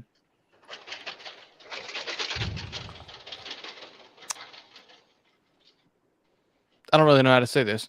I mean, judging by how you play Pitt, how do you think you're going to do this next game? Against Kansas? What do you really think? I'm not really too worried about Kansas. I think our strength is our running game. That's their weakness on defense. And I think their strength is their running game, and that's our strength on defense. So I just feel like we'll beat them by 21. I think we'll run it down the throat, and then we'll get them over top. I think we'll run it down the throat. Once they got to commit to the run, we'll throw it over top and open it up the second half. I'll say that's a lot of running game. I don't see that happening. Joey can definitely be more rational. Because me and him were talking about it in a comment section on some stream one day. And I mean, his prediction for the year and mine weren't that they were only off by a game. I mean, he had them at 8-4. I had them at 7-5. So, Joey's look at mayhem. What'd he do? And I had, and on my 8 I had it. Oh my God! The Pitt and Tech. I had. Oh my God! On Pitt and Virginia Tech. So hey, bro. If we lost to Pitt, I think we'll beat Virginia Tech. So Virginia Tech does look bad. The only game that I'll say Virginia Tech. The only game I'll go into confidence saying Virginia Tech can win is Virginia, because even when they were absolute dog shit a few years ago and lost to Old Dominion, they still beat Virginia. Yeah. You think they'll beat Liberty? Yeah, Liberty lost their quarterback. Yeah, yes, I do. So shit, Liberty, and I'll put it like this: Miami plays Southern Miss this week. Liberty and Southern Miss went to 4 overtimes. Southern Miss had 2 quarterbacks combined for 89 yards and 3 interceptions. Yep. Yep. I agree. Hey, you know what? I Well, now can't the really one say thing, anything because Georgia Tech Yeah, played yeah. pretty good. Daniel, Clemson in the what's your first half. thoughts, bro? Tell us what's up. I really kind of want to talk about Ohio State. How maybe Well, they're I'm not as already gonna tell you about Ohio State. Tell me about it. Ohio State's offense is going to still be elite. Even after this game, it was a week 1 game. The defense is better. They limited to Notre Dame to 10 points, and Ohio State's offense is going to be fine. Ohio State's defense is leaps and bounds better than it was last year. Yes, it is, and the offense will not take any drop offs, even though it seemed like it would. They won't. They won't. I mean, I can go with that. Yeah, that's my thoughts. You've had what 8 or 9 months off. Notre Dame's defense may be better than what some people are thinking. Yeah, I'm not too worried about Ohio State going forward. Yeah, I think Ohio State's still a top 4 team at this point. Right now, but what I saw out of Michigan, and especially depending on what I see out of Michigan's quarterback this weekend, because the other guy's starting J.J. McCarthy, isn't that his name? I mean, if he looks leaps and bounds better than pudding they had from last year, don't sleep on Michigan. This is what I'm telling people. This is what I said. don't sleep on Penn State. If Cade McNamara comes out here and lights it up, which he has when in a backup role, Cade McNamara ain't nothing to play with, bro. Cade McNamara is a very good quarterback. And the whole Michigan team, what were they lacking last year in the playoffs? A quarterback. What are they lacking now? A quarterback.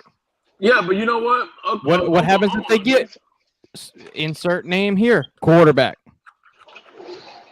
So look, J.J. McCarthy could be something really serious. He looks good. And that really is surprising, considering that, like, Jim Harbaugh made Colin Kaepernick look like a serviceable quarterback. Jesus Christ. Yeah, well, that was back in 2004. No, it wasn't. You know long ago. You know what I'm saying. I mean, I know a lot of people like to make fun of Jim Harbaugh, but I mean, he did something that almost every coach, including Nick Saban, that goes to the NFL can't do. He had success. Well, let me say this really clear, real quick. I think that Michigan could definitely, like we talked about, Slim, with if J.J. McCarthy plays at the quarterback position and he starts and he can play really good, and Michigan could be a playoff team. I really do think that. But at the same time, Jim Harbaugh does not have this NIL figured out. He doesn't have like this whole new age thing. He doesn't have it figured out. Well, that'll hurt him going forward. That's not going to hurt him right now. Exactly, and that was exactly my point. It'll hurt him going forward. Right now, it doesn't matter because they can have a playoff team. But going forward, yes, it will hurt him. That was exactly the point I was trying to make. Yes. Well, that's why you don't leave it in his hands and you just set up an NIL department and have somebody else run it. Yeah, well, and who do you blame? They're not doing that, and it's kind of sad, to be honest. Being at Michigan and not doing that, I mean, it's kind of ridiculous because Michigan's not doing it. It still may be better than Ohio State. They got Urban Meyer running theirs. Am I the only one that sees? Am I the only one that just sees bad news written all over that? No. Yeah. You're not the only one. Hey, man. He's a good head coach, but I tell you what, he's a horrible person. Yeah. So basically, in other words, Michigan could have a good year this year, but years to come, R.I.P. Unless they get it figured out. R.I.P. Michigan. They're not going to have it figured out, and they're not going to get talent. Look at Michigan's recruiting rankings right now. After going to the playoffs, look at their recruiting rankings. Yeah, that was kind of bad. It's horrible. After going to the playoffs, I mean, last time it's I a looked joke. at it, it was up in the 70s. Last time I looked at it. Yeah, and it's probably if in the 60s if you're lucky. I mean, it's bad. They don't have stuff figured out, man. It's just it's all it is to it. Well, I also think too some of that might have to do with the fact that, there was a whole lot of rumors about Harbaugh going back to the NFL. If you make the playoffs and you don't have any recruits wanting to come to your team, But not if they don't know who the head coach is. I mean, we straight that is up. true. That is true. We straight up lost a 5-star D tackle to Texas A&M, and he even said in the interview, he said the only reason I didn't pick Miami was because they hadn't named the defensive coordinator yet. The coach in place can make a hell of a difference. To A&M? Yeah. Tell me why. I literally just Do you told think you it's because Texas A&M is on the rise? Is that why? I don't know. I think it definitely partly has to do with money. No, it's definitely money. It's money. But Miami has that figured out, so those two are on equal footing there. Yeah, Miami does. Yeah, well, yeah. Is King Messador starting for you, Slim? Yes, he did, and he had a hell of a game one. Good deal. What'd you say, Joey? Yeah, he's a good player. Yeah, he's a good player.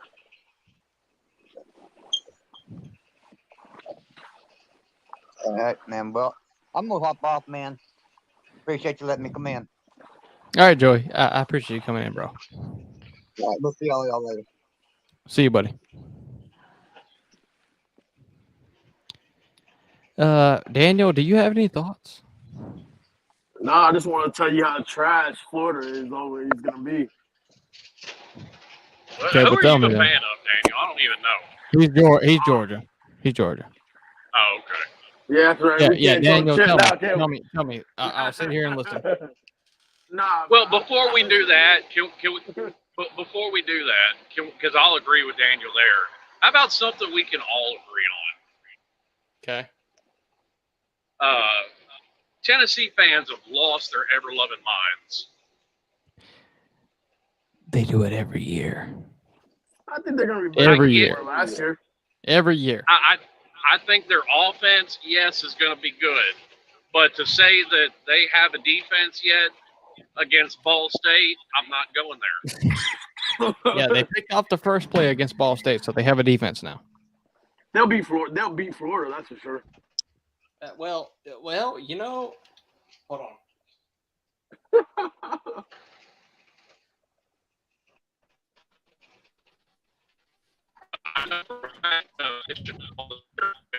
To beat Florida. You breaking up, Slim? What'd you say, Slim? A little bit. I said I know for a fact Fishing picked Tennessee to beat Florida. I did, and I'll stick by it. And I picked Florida to beat Kentucky too. So yeah, I'll stick by it. Yeah.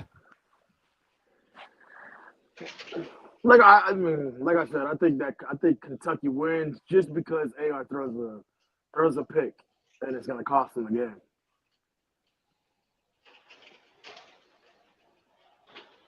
And that's something that AR has to work on. He did that like a few times in the game against Utah. Was he just threw the ball instead of throwing it away? He just threw the ball just straight up in the air. Hey, whoever caught it, caught it. Say it again.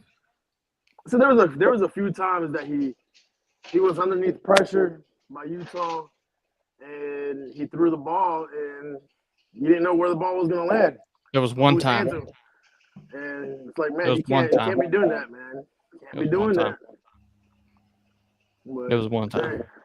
Hey, usually that's what trash mind quarterbacks do. What? I said that's usually what trash quarterbacks do. Yeah. No. I'm just messing with you, man. I'm just messing with you. I know you are. I know you are, bro. I know how much you love. I know how much you love AR. Yeah. Well, You can come talk shit about whatever. I mean, I'm cool with it. You really think that Napier being the offensive coordinator is going to really benefit for him in the long run? I think it already has. Wait a minute. Wait a minute. Is Napier calling plays? Napier's calling plays. I can go ahead. Did the same thing. Now, Slim, me and you agree on we agree on this. I don't like Napier calling plays. Okay, I don't like it. That has not worked out for any coach in the long run ever. No, it hasn't, and I don't like that. Now it's worked out so far, so we'll see. But I agree with you. I don't like it. And there's no official OC either. Oh wow. I mean, does he have somebody on staff that could be? There's 2 O-line coaches, wide receiver coach. There's Corey Raymond at defensive back coach. There's linebacker coaches and everything like that. But there's no legit offensive coordinator. I get that, but I'm saying, like, is your wide receiver coach? Has he been an offensive coordinator anywhere? Any offensive coach? Have they been the wide receiver coach came from Southern Cal, Kerry Colbert. He coached Drake London. Other than that, no. Rob Sills from the Giants, the offensive line coach for the Giants. That's where he came from. Darnell Stapleton, he played on the offensive line for the Steelers when they won a Super Bowl. That's where he came from. Of course, you got Corey Raymond from LSU, which he was there for many years, and Billy Napier's he's hired a great staff. Like, I'm not arguing that, but I would like an offensive coordinator. I would. I'm just wondering if any of those offensive coaches have ever been a play caller anywhere. No, because he's gonna find out that he's gonna need it. Yeah, no, they never have. Hey, in his defense, he's been a play caller at Louisiana too, but still, I still don't like that. I don't like it. You just kind of reaffirm my opinion on 7 and 5. Yeah. Well, 7 and 5. No. He has one. He can get one. Dan Mullen. He's looking for a job. Hey, like I said, I'd hire Dan Mullen as an offensive coordinator. I would too. I mean, the same thing goes for. I've said this numerous times about Will Muschamp. I'd hire him as defensive coordinator tomorrow. Yeah. Well, too late. He's already hired. Well, I mean, I get that, but I'm saying a lot of people have a down opinion on Mullen. Okay, he's not a great head coach. He is an absolutely elite defensive coordinator. Yeah, he is. But this is what I said multiple times, which Mullen was too big of a sissy to even try. But Will Muschamp as a DC and Mullen as an OC, I mean, Jesus Christ. Yeah, I think who can beat that? Really? I mean, it'd be a great fucking matchup. Well, if Tebow told us the truth, you'd even have the Lord on your side because God told him he had to come help Dan Mullen. Yeah, well, God better help me now because Billy Napier ain't fucking around, bro. Give it some time. I don't think Mario is either, but Billy Napier ain't fucking around. Let's wait and see. I don't think either coach is. Let's wait and see what happens because Scott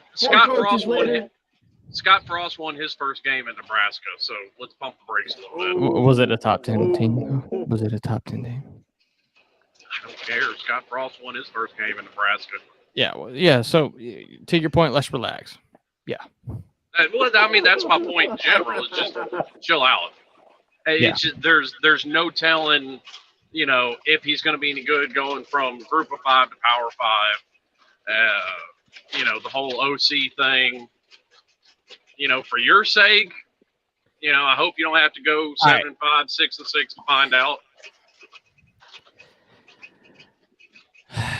We gotta address this on here.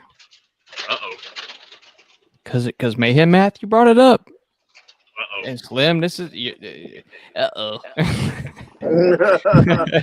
I mean, you just said Mayhem Anthony Matthew Richardson brought not it a up. good quarterback. Anthony Richardson is not a good quarterback. He's a freak athlete and a No, great runner.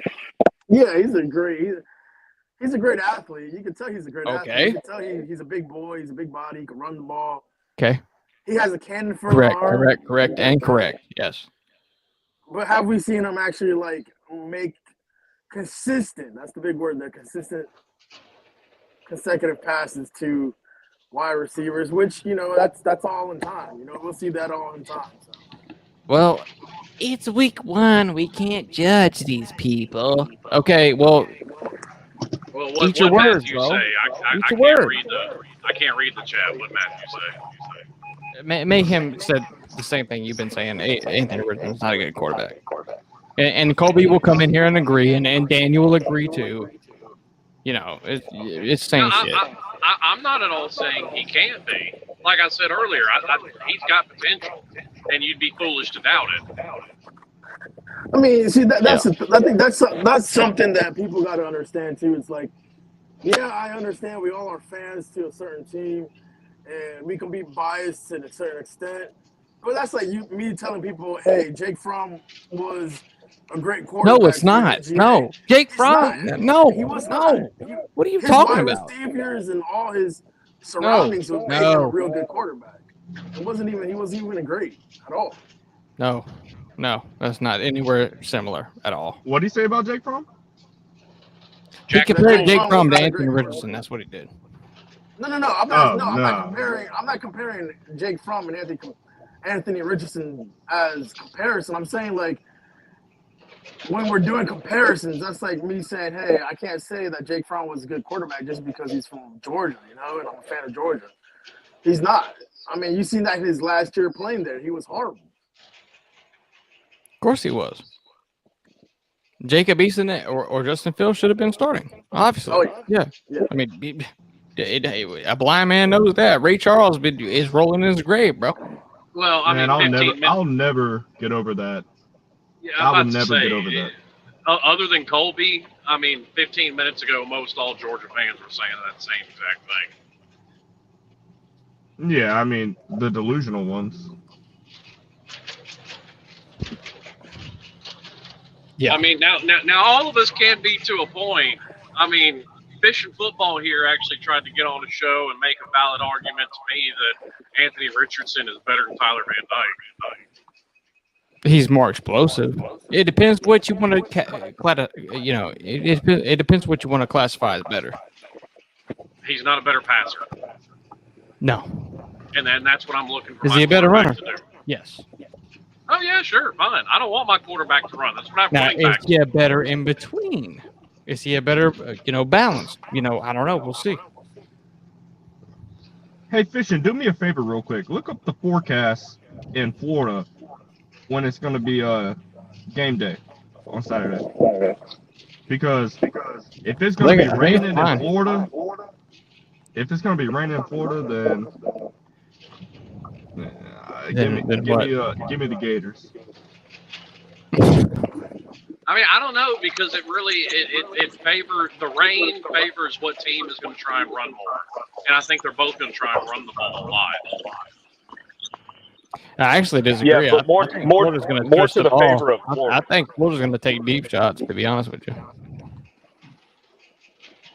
Really, you think so, Fisher?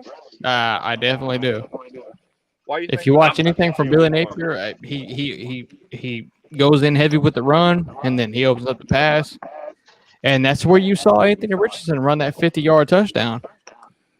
The pass wasn't there, but if the pass was there, he would have thrown it. I'm calling it now. Anthony Richardson throws 3 interceptions and cost y'all that game. He doesn't. Say it again. Anthony Richardson throws 3 interceptions and cost y'all that game. Boom. Give me the bet. Where do I send the money? Hey, here we go. I agree with Slim, but I don't. No, where do I send the money? Where? Don't me and you already have a bet? Wasn't it you I made a bet with?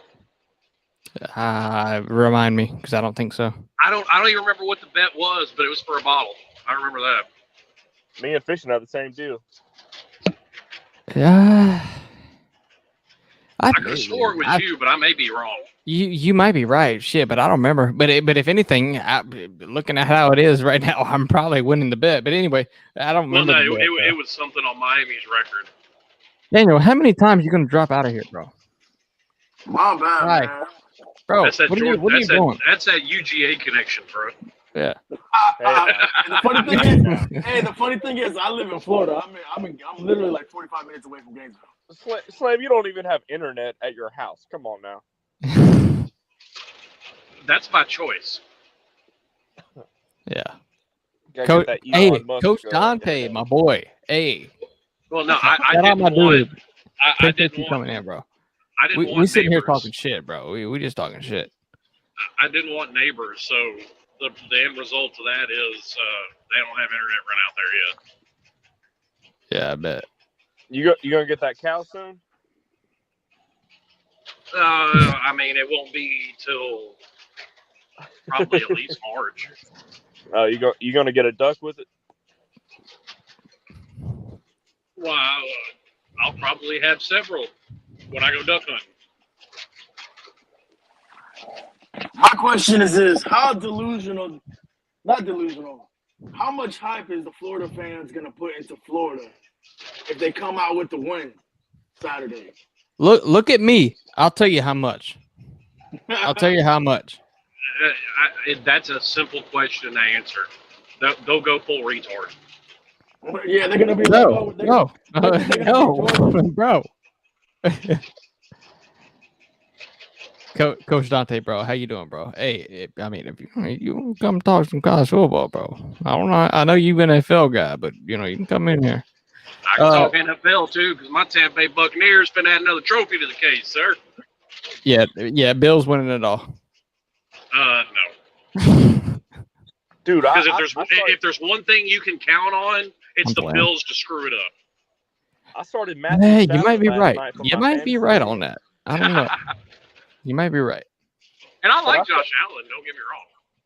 But I started him last night. Matthew Stafford got 0.8 points. Yeah, that didn't work out too well for you. Yeah, you fucked up, bro. I should have started that Bama quarterback, whatever. If I would have bet the Bills minus 2.5, I wouldn't even have to. I wouldn't even have to watch the game after the first quarter. I mean, shit. Most people knew the Bills were legit, but nobody saw that ass whooping coming. No. I don't think. What do you throw 3? Dante, we good, bro. We chilling. You can come in here for 5 minutes, 10 minutes, 30 minutes. I mean, yeah, come in here, bro. Or 0 minutes. You know what I'm saying? Yeah, no, the Bills look good. What were you asking, Colby? Well, there was like 3 minutes like total where the Bills had an interception, the Rams had an interception, and then there was a fumble. I mean, it was a crazy game. Yeah, my boy James coughed up one. The Bills lost the turnover margin. The Bills coughed the ball up 4 times. Yeah, and still won 31-10. So yes. Shit. Yeah. What was that? 7 turnovers in the game then? Because I think Stafford. Yes. That was a bunch. That's what I was asking. That was a bunch. Stafford threw 3. Yeah. Mm-hmm. Damn, he threw 3 interceptions. Yeah, he got 0.8 points. I thought it was 2, but damn, son. See what happens when the great white hype Cooper Kupp ain't there. Oh, facts. He had a great night too. Damn, son. That's all right. Like I said, just clearing the way for Tom Brady to bring my Tampa Bay Buccaneers another title. That's all. Well, you got Julio now. Well, that's kind of a mixed bag to me. If Julio can stay healthy, Julio's the top 5 receiver. Julio didn't do shit for the Titans, so if he does something for y'all, then good job. That's because he hasn't stayed healthy. That's why the caveat's there. No, he was completely healthy for the Titans. They just didn't use him the right way. Well, maybe. I don't watch Titans at all. That's complete facts. Slim, let me ask you this. I know in the past you said Julio isn't a Hall of Fame wide receiver. Do you think if he wins a ring with Tom, he will be? Maybe. Like I said, the only knock on Julio is, I mean, when was the last time he played a full season? When we lost to 2019, some shit like that.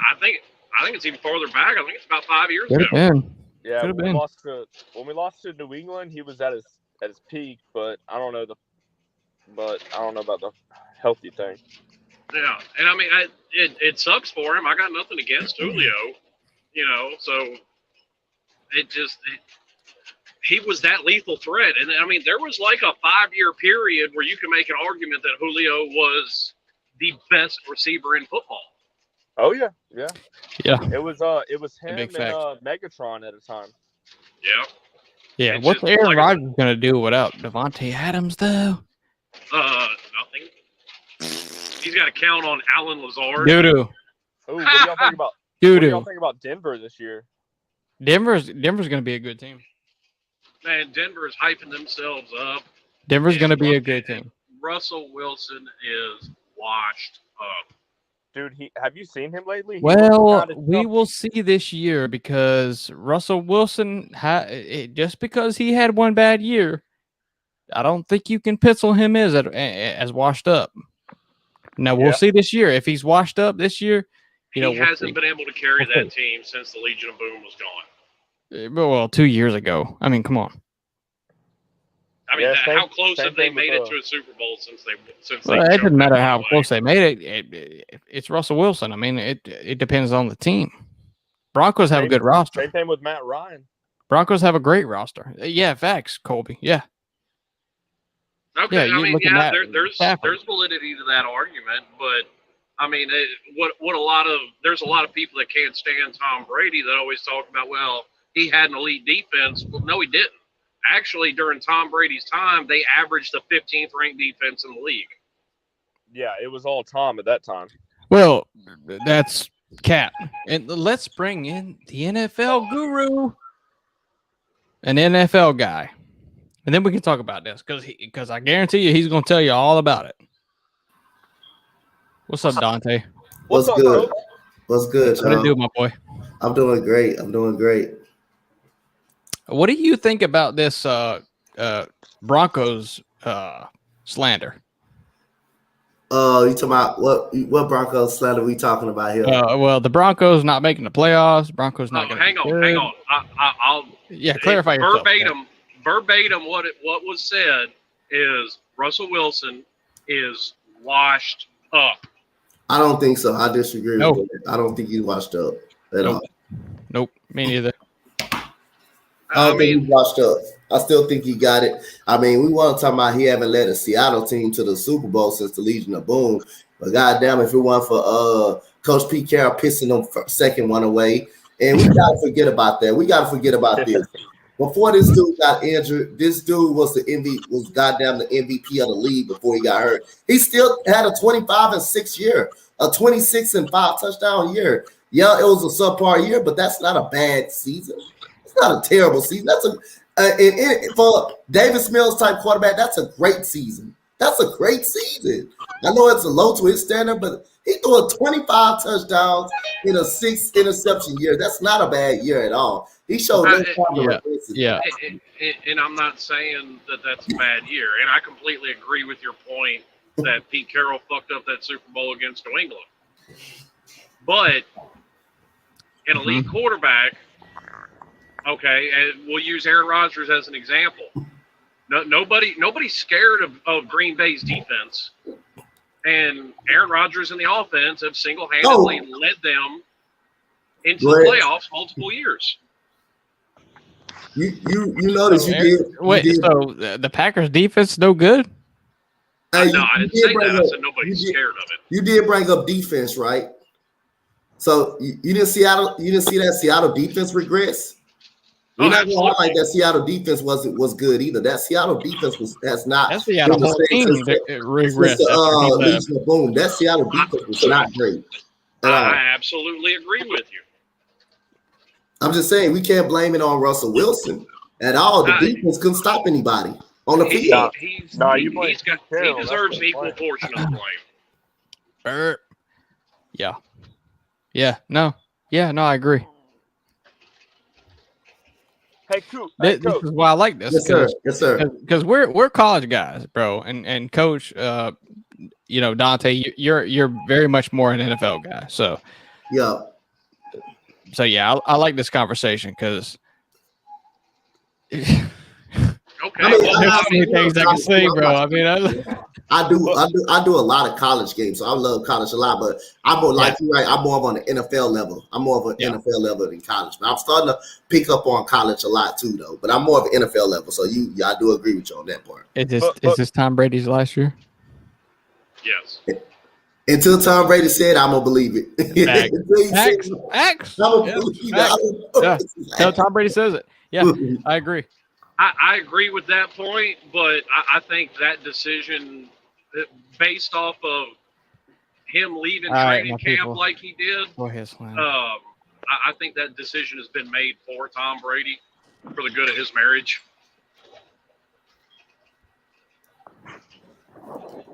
Yeah, Tom Brady said that I'm gonna believe that's his last year. Only he gonna know. Only he would know if it's his last year or not. That's true. I'm finna let somebody come in here.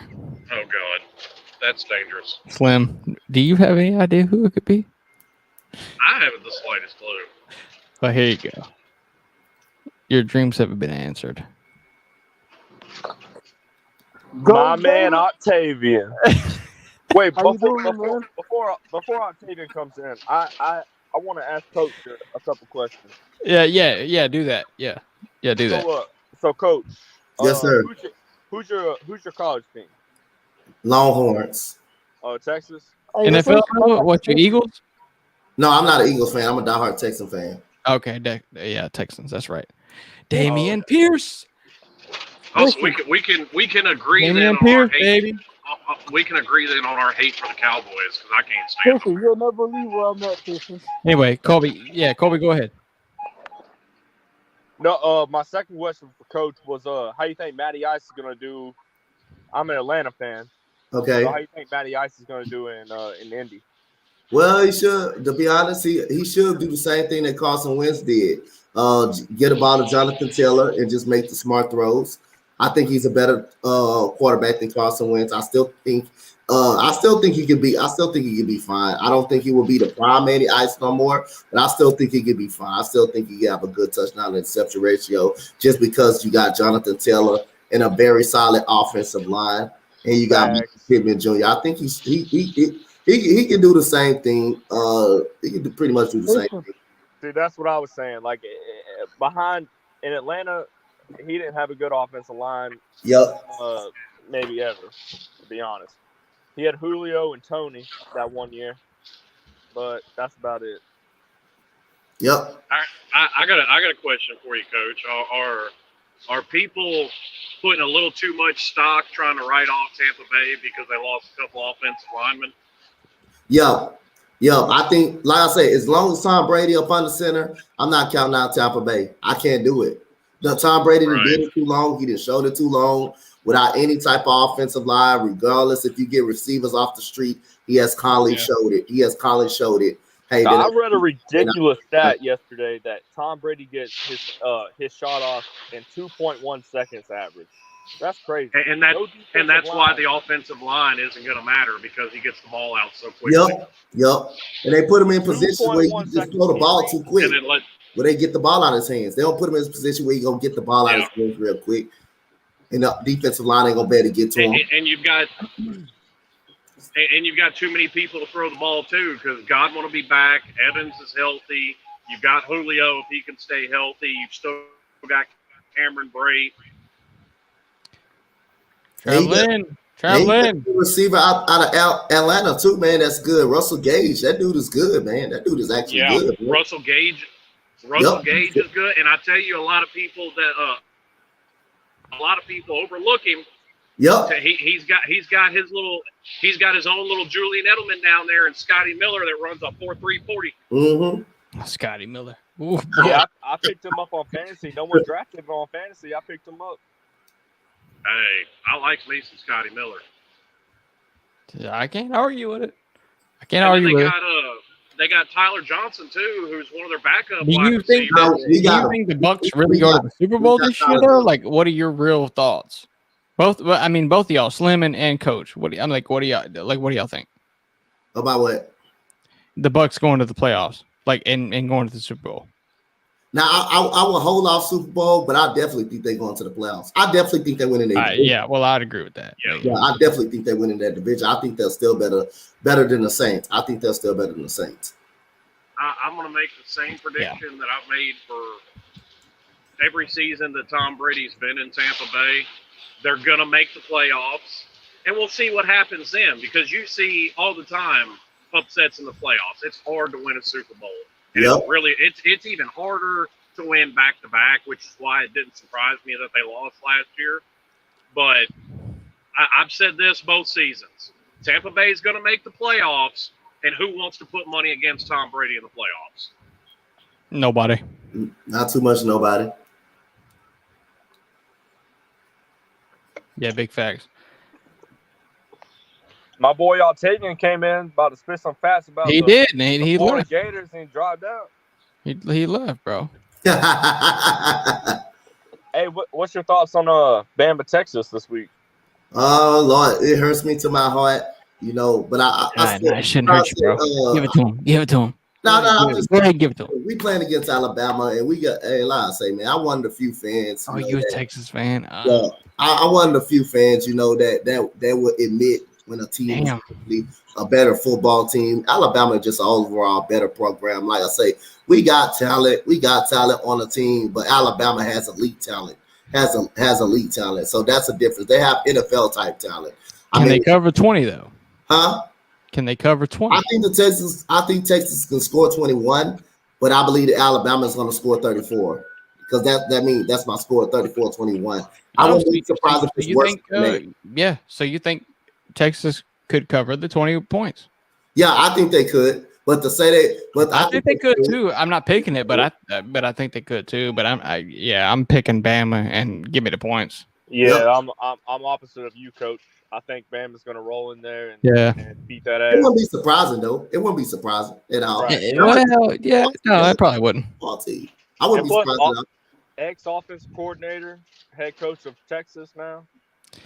Things get wild. Yeah, you're right. I'm not a big fan of Sarkisian. I'm not a big fan of I'm not a big fan of him. We lost most of our games last year in the second half last year. We lost a lot of the games in the second half last year that we really shouldn't even lost last year. So I'm not a big fan of Sarkisian. I'm really actually not. Well, it to that point though, it was Sark's first year. And but they lost in the second half to a lot of teams. We lost. That is a fact. We gave up 57 points against Kansas, and we haven't lost to the Kansas over 10 goddamn years, over a goddamn decade. That's embarrassing. That's embarrassing. We're just gonna laugh about that. Give up 57 points. And give up. We're just gonna laugh about that one. But we lost to Baylor. We lost to Baylor, which was a good team, but we was up 21-10 in the second half. We lost to the Iowa State, which we was up in the second half, in the game. We lost to Oklahoma State, which we was up in the second half in that game. Say the only real game that we wasn't really up in that we got blown out from start to finish was that Arkansas game. That was really the only coach we had. So blown out. I mean, we all know y'all went 5-7 last year. Yep. And you lost crucial games in the second half. Yep. And it became a theme. I mean, so what do we really do? What do we need to do to fix this? Like, is it the defense? No, it's not the defense because I think it really is. I think it's the defense. When your offense is stalling out every single time, that puts a lot of. You're a Big 12 team.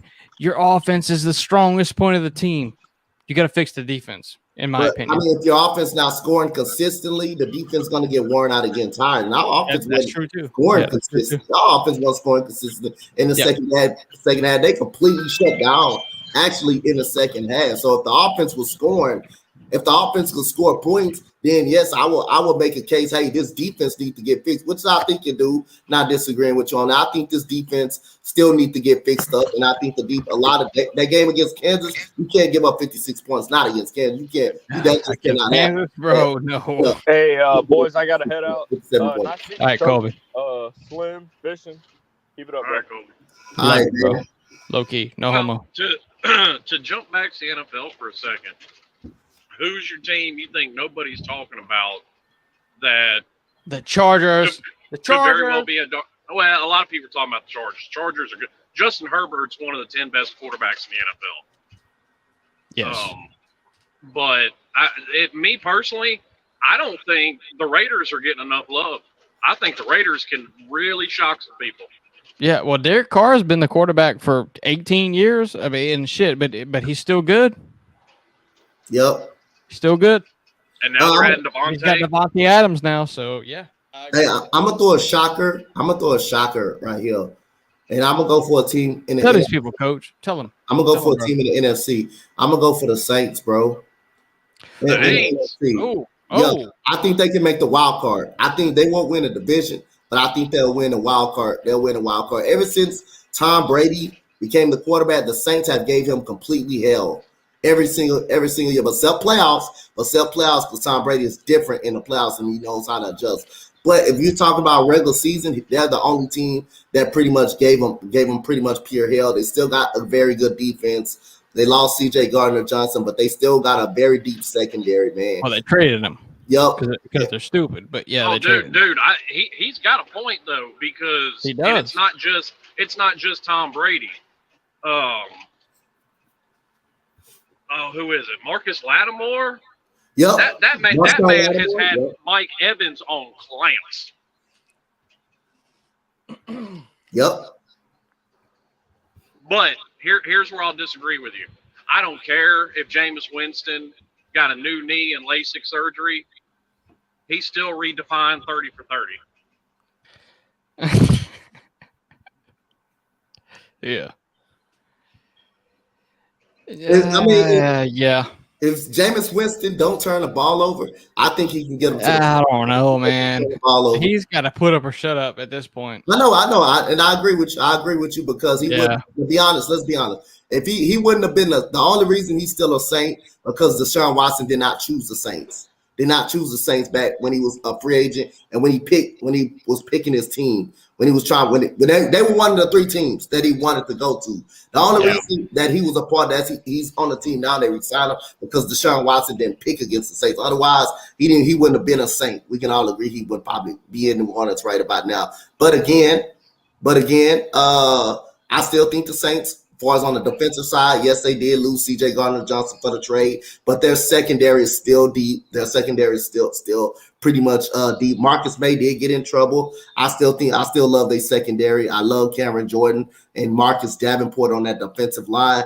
And now I don't know how Michael Thomas is gonna be when he come back. He haven't played football in 2 years. I don't know that, but if assuming Chris Olave can step up and Marquez Callaway and Chris Olave will. Yep. And Mike Thomas can be half of himself, then I think the Saints got a legit shot. But it's all about Jameis Winston. This all going to be on Jameis Winston right here. He's got to make it work. Now, here's a question. And I know they did add Honey Badger to that defense. Yep. But here's the question I'm going to have. And the NFL hasn't said anything about this, about Alvin Kamara being suspended. Well,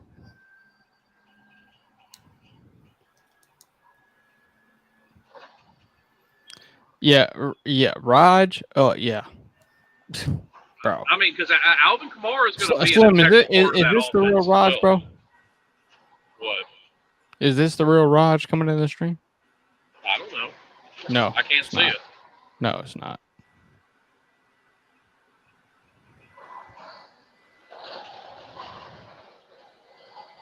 You can throw me one of these, bro. Throw me one of these, and then I'll let you in. But you're crazy. Now I do got to give the Saints a little bit of credit because they were looking at getting absolutely wiped out, and they somehow avoided it. Because their Drew Brees last year, they were looking at being like $100 million almost over the cap. Raj, give me this, bro.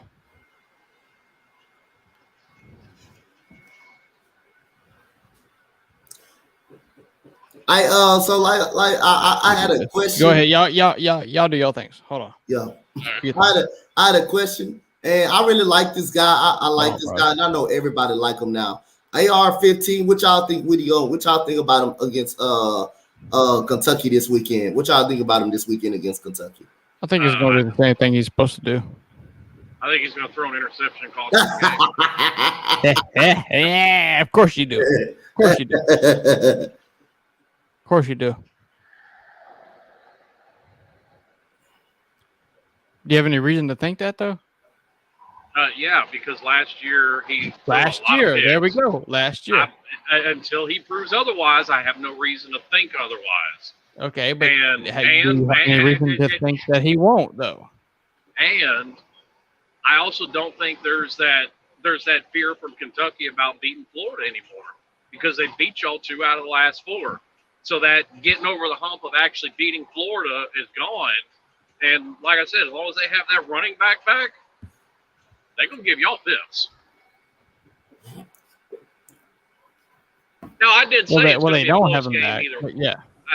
I did say it's going to be a close game either way. What's up, you fucking savages? You fucking bad motherfuckers, what's going on? What's good tonight? Fishing football. What? Dude, really, man? You not serious. You in here right now, bro? I love you to fucking death, but you know fucking Billy Napier is just catfish Billy. He's just catfishing the fuck out of y'all. Stop it. You know what I mean? Shit. All he's doing, he's just dragging that line across that bottom, and he's just waiting for the next thing to hook, and he's just going to let y'all go. And, you know, Catfish Billy is his name. I heard snake oil salesman. I heard a rumor that was old Lyle in disguise.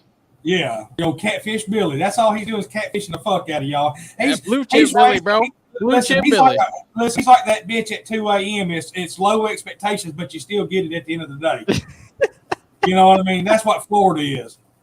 You know, bro. I mean, what you doing to me, bro? Come on now. I mean, seriously. Florida's like I said, it's like that bitch at 2 a.m. It's the last call. And guess what? You got low expectations. You just want to get your nut. You got no expectations, so we let you in. You know, They ain't picking up. You trying to say they picked up the barfly at the end of the night? Yes, that's all they did. Yeah, bro. They're just like Oklahoma. They're just circling that fucking wagon, waiting for 12 people to roll that motherfucker over. That's all they're doing. They fix this shit. But no, I figured I'd come in here clown you for being fishing football. I don't know how old you are or whatever, but you'll never see one of them in your lifetime, I don't think, son. Get you one of them rings, son. One of them national championship rings, son. Hey, get you one. Hey. Get you one. Bro. I ain't going to go that 2008, bro? Come on. It's 2008, bro. I ain't a baby. You know what I'm saying? I'm not a baby, bro. Hey, well, here's an easy thing for you fishing. Whenever these Georgia fans start, just talk about how Kirby Smart gave all of us hope by getting rid of that woman's golf visor, but then he brings his ass out with frosted tips, looking like a Fruit Loop. Yeah, thanks. That women's visor's whooping everybody's asses, so you can suck my nuts. As far as I can got rid of the women's visor. Like I said, he got rid of it. He gave us all hope, but then he comes out with frosted tips. Why can't I like put a everybody damn on a fucking? Slim, you just looking for me. I got this. That's all. I can clown anybody, sir. Did you finally get stopped? Did you finally get stopped, buddy? Hold on. Shit, no, I ain't stopped. And I still got a damn style on the inside of my eyelid that is scratching the shit out of my eye. George, you can go fuck yourself. You live up there in goddamn biggest. You live in goddamn Wuhan. The worst fucking state to live in. I mean, you got millennials running that fucking state, like barricading off shit, telling them what they can't do. If I ever run across one of them motherfuckers, they're getting a bullet between their fucking eyes. A bunch of po-butt motherfuckers. George lives in that California, Oregon can fall off the United States of America, and it wouldn't bother me a fucking bit. I don't think it would half the country either.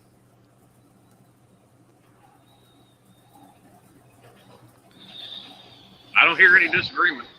Yeah, that's PB and J, son. It's called putting it back, Jack. ECG, bro. ECG. I'm trying to figure this shit out, bro. This fucking facts.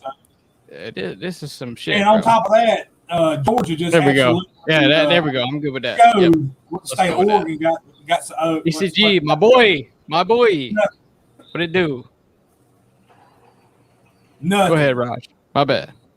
I'm just trying to tell y'all, man. That state of Oregon's piss fucking poor. It's absolute fucking Does Florida suck? Doo. Does Florida suck? Florida got by the skin of their fucking teeth last week. Are you kidding me? Yes, they did, but did they suck though? Yes, they actually did. Believe it or not. No, but as a team, like, do they suck though? That's what I'm asking. As a team, yeah, they licked each other's cooking nutsacks all day trying to catch up with That Utah. ain't true. Yes, they did. Yes, they did. If it wasn't for that last fucking play y'all had, y'all would have lost the fucking game. Like against the top 10 team, yeah, okay. Florida sucks. You know, Georgia White his ass 49 to fucking 3. What do you think about that? I can't fucking Halloween weekend. We play y'all. We fucking Well, y'all are gonna skull drag us. I mean, I'm not even arguing that. I'm not arguing that. But we're a better George team says than people thought we were. That's what I'm saying. Yeah. Yeah, if I look like George, I wouldn't That's want to all fuck him either. They're just facts. Jesus Christ. All right. I'm telling you, man, this week. What time's that game come on tonight? What, 7:30? Was it Louisville and UCF? I got ESPN over here playing. Yeah. Mm-hmm. UCF is favored by 7, I think. What now? Who's Louisville's favored by fucking 7? No, UCF. Oh, UCF is? I think it's 7 or 7.5. Yeah. You know, I'm gonna say something right now. And I know a lot of people don't want to hear this, but you know, I'm a Georgia homer. I go for most of my Georgia teams. I hope Georgia Southern absolutely fucking wears. You know, Georgia Southern runs that triple offense. You know, they run that triple option, and I hope they run to the fucking ground. I hope they eat the fucking clock up and have fucking 600 goddamn yards on them motherfuckers and win like 14 to like 6 or some bullshit, you know. Nebraska's probably gonna win that game. Yeah, they're probably gonna win, but I got to pull for my Georgia Southern Eagles. You know what I'm saying? You're Georgia Southern Eagles. Wasn't it Georgia Southern beat Florida a few years ago? You run your fucking mouth that Georgia Southern would give Florida. Hey, Raj, I ain't running my mouth, bro. Shit. I'm not, bro. Stop it. I'm telling you, that's the fucking last. Well, no, they don't run that triple option no more. Chip Kelly's their fucking coach. Yeah. So no, Chip Kelly's out of UCLA. No, who the fuck is that? No, they're fucking Chip Kelly or somebody's down there coaching Georgia Southern right now. It's Todd Helton. Chip yeah, Kelly's that's at it. UCLA. Yeah, Clay Helton. Todd Helton. Clay Helton. That's it. Clay Helton. There you go. Yeah, that's right. Damn it! I've been knocking these motherfuckers back since 1 o'clock. Give me a break. All right, it's Friday. It's Friday, cops up. Let's go. It's Friday, bitches. Yeah, you know what I'm saying? Oh shit! No, man, I got a few minutes down here, and they'll fire the old computer up right quick because Kobe said you was live. And, I was upstairs with the kids for a little bit, so I figured I'd come down here and you know, talk a little bit of shit with you, buddy. Hey, well, yeah, bro. I appreciate you coming on, bro. I was going to go live at 4, but my wife had to work late, and I was upstairs with kids and all that other shit. And I said, I got to watching True Detectives again. So I said, well, fuck it, let me watch a few more of these episodes. And my daughter's getting a bath, and Ethan's eating supper. So you know what? I got about 30, 45 minutes to an hour. I said, let me go kill this motherfucker down here. Yeah, facts. What's up, Joey? But yeah, man, I'm gonna post this link one more time. This will probably be the end of it, but I'm gonna post it one more time. Depending on what Vic comes in or whatever. Don't Vic go live in 15 minutes? Yeah, shit. I'll go. We'll keep going as long as somebody has something to talk about. So we'll keep going. Well, there's people on here that disagree with people streaming over people's other streams. You know what I mean? Well, who's streaming now? Well, Mike Vick goes live at 6. Who? Mike Vick. VicTube. 6 a.m.? No, 6 p.m. God damn. Yeah, he goes live in 15 minutes. So. Okay. But yeah, I'm gonna try to get no Pigskin Pete's 24-hour stream in the morning when I get up. So, because I'll be honest with you, by 10 o'clock I'm gonna be so fucking shit faced that I ain't gonna lie to you. I'll be watching my eyelids. Yeah, you're right. I may get you're right. Shit. I don't know. Well, yeah. Let me go through these games real quick because I wanted to go through all of them. Y'all can give me y'all's picks. We'll make it quick. Hold on one second. Oh, I know y'all talking about the Alabama Texas game. Dude, give me Texas in the points. I'm sorry. Oof, Raj, really? Yeah, give me Texas in the points. I'm sorry. I'm ready to see this down. I'm ready to see the downfall of it, buddy. I'm ready to see it. Don't let Jeff Webster hear you say that. Jeff Webster here. I'm from Ames. I don't think you're ready for the Alabama Crimson Tide. Back in 1949. Yeah, facts. Yeah, no. Colby, what's Colby doing? I don't know what he's doing. Anyway. Colby don't know what Colby's doing. Colby don't even know. Colby got that young piece of ass on the mind is what he's doing. He's just trying to kill time. That's all he's doing. He's waiting for her to get off. He ain't worried about shit. No. Colby's getting ready to get that damn whistle wet tonight. That's what he's worried about. Whistle while you flirt. Yeah. That's what Colby's all about. All right, I'm gonna give you all these games. Hold up. Let me sign in. Hold on. Somehow my shit fucked up, and I'm signed out. That typical fucking Florida fan. I hear you. Shit don't want to work right when you want it to work right. Hey, bro. Hey, bro. Who the fuck do y'all play this week? Kentucky, bro. Oh, that's right, Kentucky. Uh-oh. Mm-hmm. Is Will Levis going to... That'll be 2 top 25 wins in a row. You better in a row. Dimes on that one, son, because Will Levis is probably going to throw 300 yards on your ass. Yeah, I disagree. Will Levis is a dumpster. Will Levis is not a dumpster. Bro. Will Levis will get drafted over fucking AR-15. I bet. Not by the end of the year, he won't. No, he won't. Dude, you cannot even compare Will Levis's throwing ability.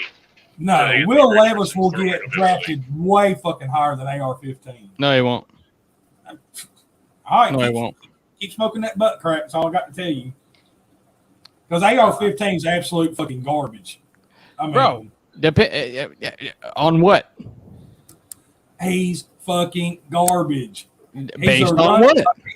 He's a fucking running back quarterback and that can't fucking throw. He's a running back quarterback. Well, so why is he not a running back then? Because Florida don't know how to use fucking players.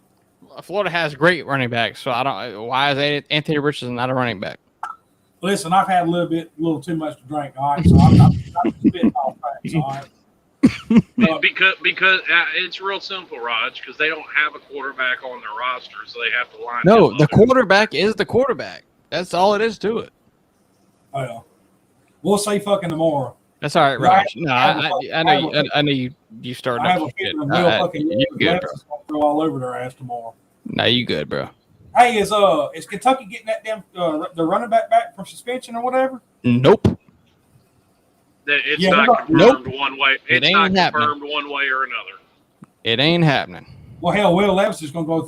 He's going to throw for another 100 yards. It'll be 400 something yards. Will Levis. Well, you know how many yards Will Levis threw versus Florida last year? And then when you know? Stoops Does anybody trots know? his ass, and then when Stoops trots that Does anybody running back know? out on the field, it was under 200, wasn't it? Does anybody know? It was 87. When Stoops trots that running back out on the field, says his suspension's done. 87. Don't start shaking in your shoes, okay? Yeah, Will Levis threw for 87 last year. So, cool. Well, how much did they run? Okay. Well, wait a minute. What did you tell me not 5 minutes ago? Well, that was last year. That ain't this year. Yeah, them's facts, Slim. Because it's true. That's with everything. Everything. That's nice. It's not true. Look at him, Slim. He's backtracking, Slim. No, if you want to bring up last year, then I'm going to give you last year stats. If you want to bring up this year, then I'll come to terms with you and I'll tell you about this year. Yeah, I mean, I'm very general and open. I'm likewise. We'll go career stats on both of them. AR-15 don't compare. Yeah, because okay, go game to game wise. How many games has AR played versus Will Levis? Well, I don't know. I don't have it pulled up in front of me right now. Okay, well then. Yeah, I'm about to say the Google machine. Well, it's much less. I'll tell you that. I mean, it's much less. So I'm just saying. Your argument's kind of silly. The bottom of the Your argument's kind of silly. Not really. Well, actually, no, it is. It's very silly. I'll put it on the exact. You can sit here and tell me that a quarterback passes for more yards, and I then will put it on the exact same level as you trying to say Anthony Richardson's a better quarterback than Tyler Van Dyke. TVD's 10 times better than AR-15. Are you kidding me? What? No bullshit. George, listen here, George. Won't you go drink you another one of them? 25? George, you call me George, bro? Hey, I'm talking to George in the chat. Okay, George, go drink you one of them 25% IPAs and go smoke your dude, but pass the fuck out. All right. Anthony Nobody's Richardson. concerned about AR-15. Well, look, listen. This is where I'm reasonable.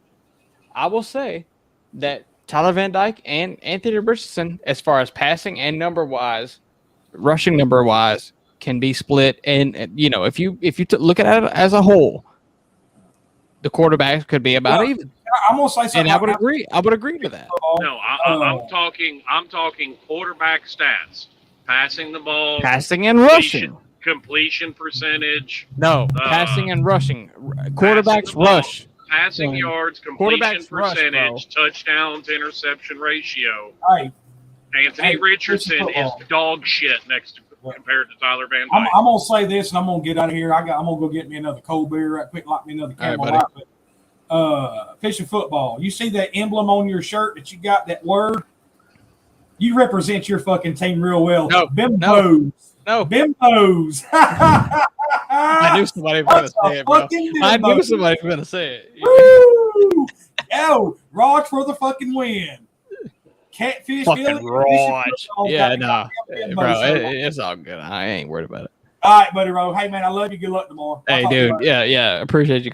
Slam, be safe, brother. Talk to you later. Yes, sir. George, nobody's saying they're not. Let's get to the business, bro. Let's get to the business. And then listen to this shit. Hang on. George, nobody's saying they're not worried about Anthony Richardson's running or athletic ability. No, I haven't heard anybody make that comment. Well, you should be. Anybody should be. Anybody. But that's the thing, and that's the point I'm saying. I don't think anybody should be. I think they should. I don't think there's a top 10 front seven in the nation that should be scared of Anthony Richardson. Really a top 15 front seven in the nation. So you're saying you're saying that the O-line shouldn't be scared of Anthony Richardson?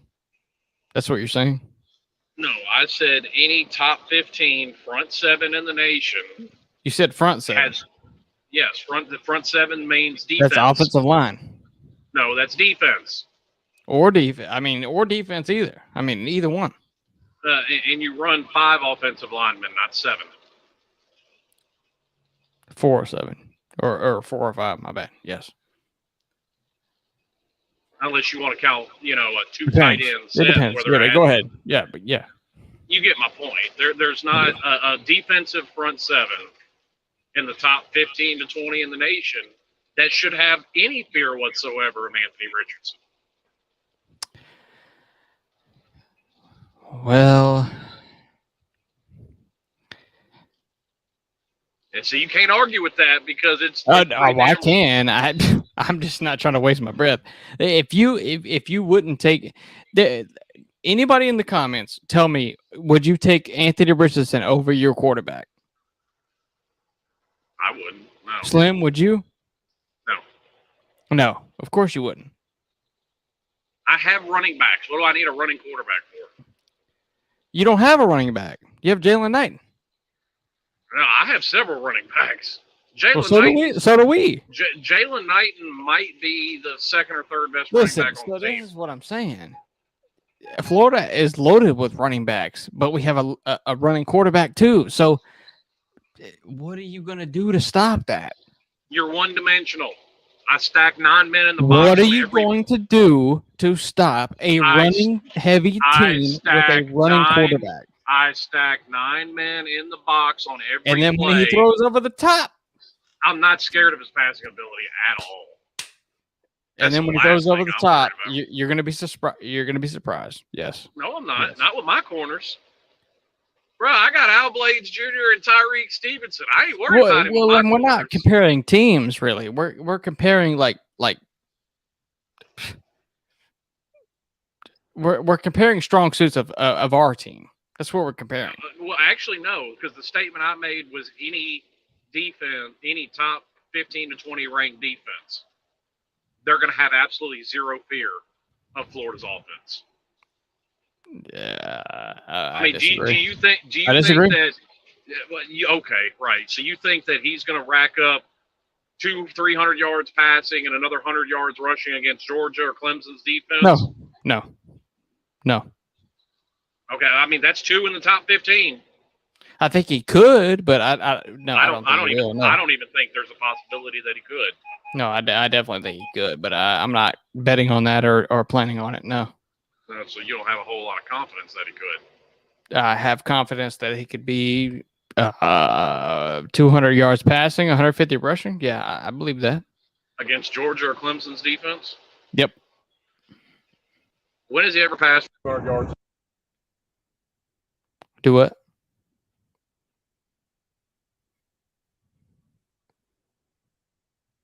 You there?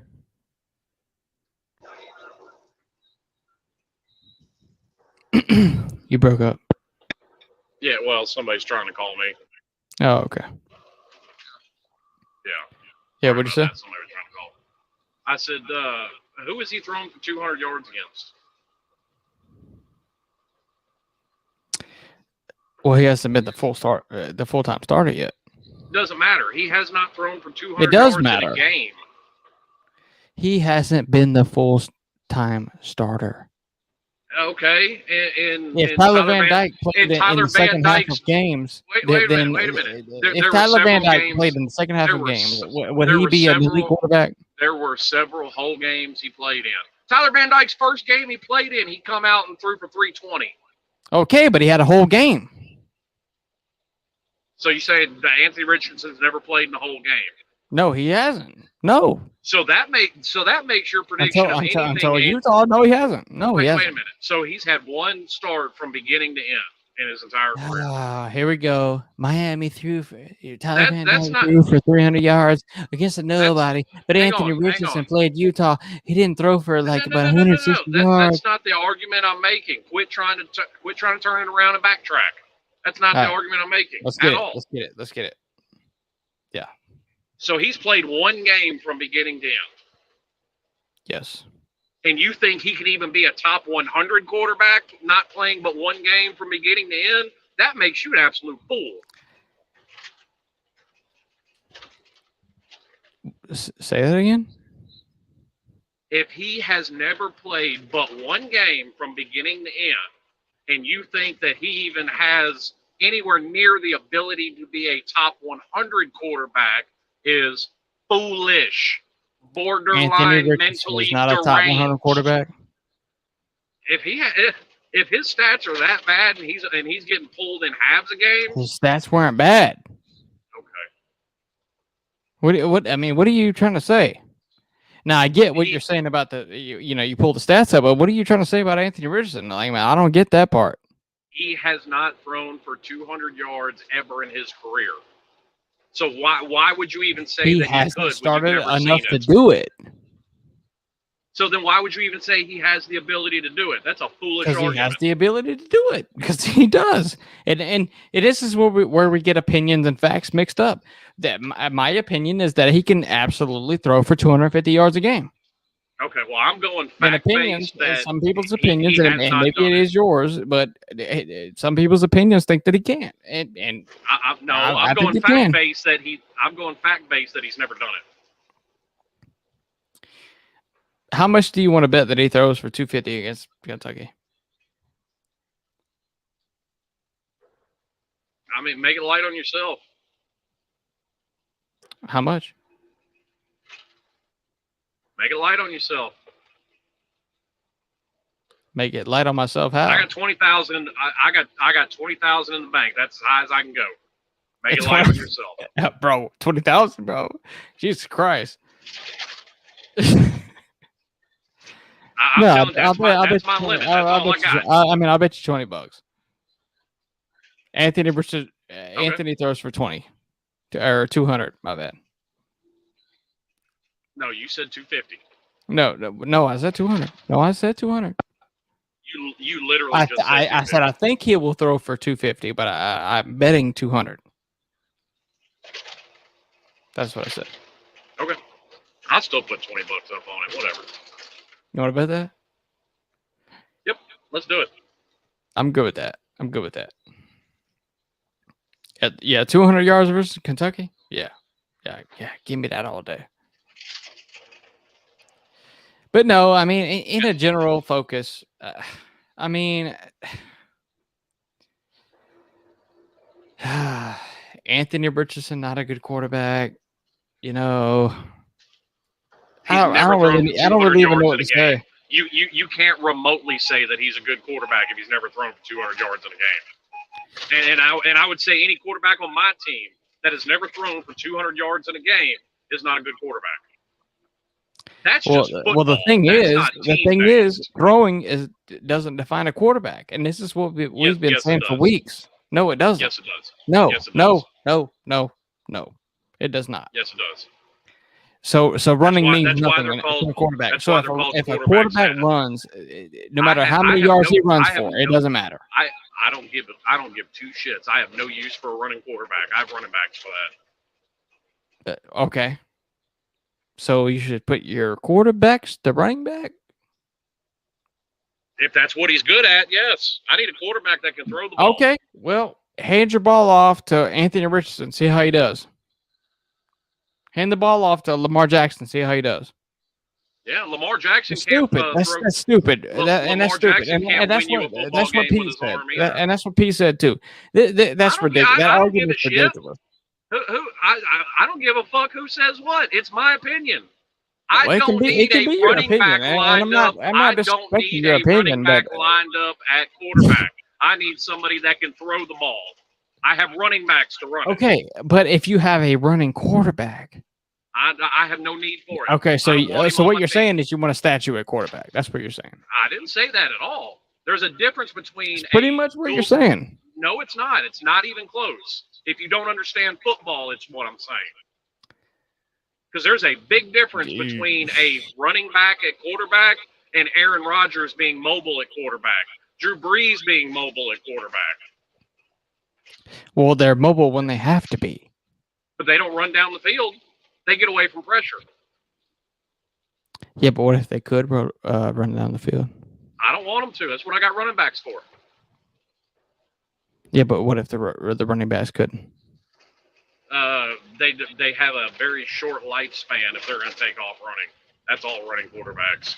Lamar Jackson, and I'd be willing to bet anybody that wants to bet this. He ain't got 5 years left in the NFL. I wouldn't bet that either. But still, I get what you're saying too. My point is, Lamar Jackson is not a running back. Anthony Richardson is not a running back. If you put them at running back, they'll get crushed, and that's not what you want to do. They're quarterbacks with legs. That's what they are. Okay, you said that's what they are. You said about an hour ago, Jake Fromm was a trash quarterback. Jake Fromm's numbers are almost mirrored to Lamar Jackson's. Well, good for Jake Fromm. I still take the eye test into perspective, and but that's my point. He's not. And you do too. Not a good quarterback. Yeah, no. Jake Fromm didn't also run for 50-yard touchdowns like Anthony Richardson or Lamar Jackson. So I mean, let's wipe that out. Let's wipe that out. Yes, they're freak athlete. They're freak athletes. Yes, but they are not good. Colby, my bad. I didn't see you, bro. They're not going to wow you with their passing numbers. They're not going to wow you with their touchdowns, and a lot of them tend to throw more interceptions than my bad, Colby. I didn't see you, bro. Well, yeah, no, and so that's what I'm saying. I mean, if you have a running quarterback and they throw good and they run good, I mean, what do you? Are they not quarterbacks? Like you have to really make a difference in opinion on which one's really, and not even really which one. I mean, it's just you have to respect them as a quarterback. What's up, No, Cole? I don't. I expect him as I respect him as a freak athlete and a good runner, but I have no fear of their arm whatsoever. Slim, my friend.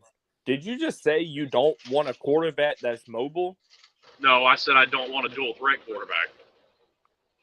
So basically, you want a pocket passer? Quarterback. That's exactly what a dual threat quarterback is. It's mobile.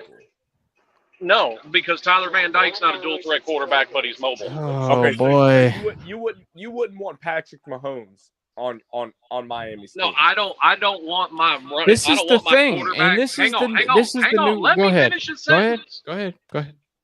I don't want my quarterback leading my team in rushing yards. I want my quarterback leading. Well, if it helps your team, why not?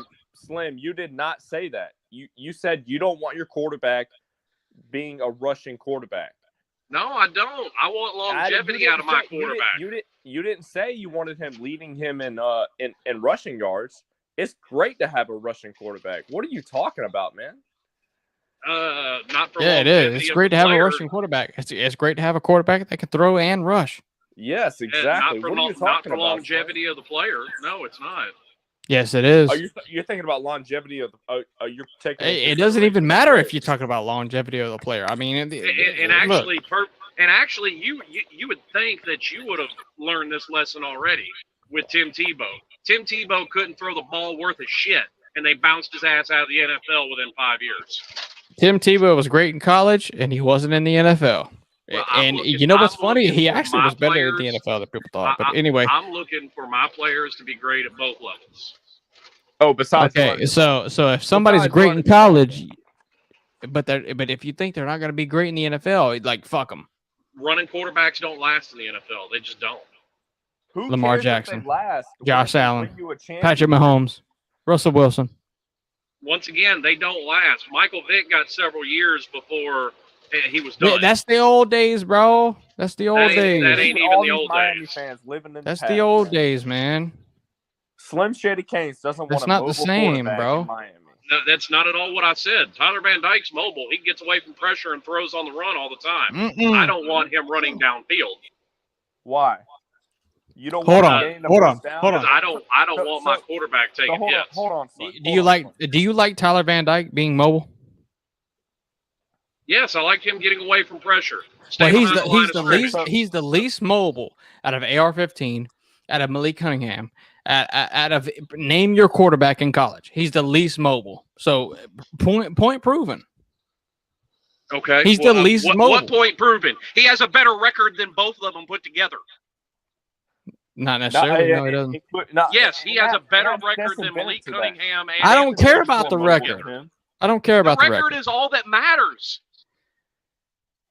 No. Yes, but he came in late last year.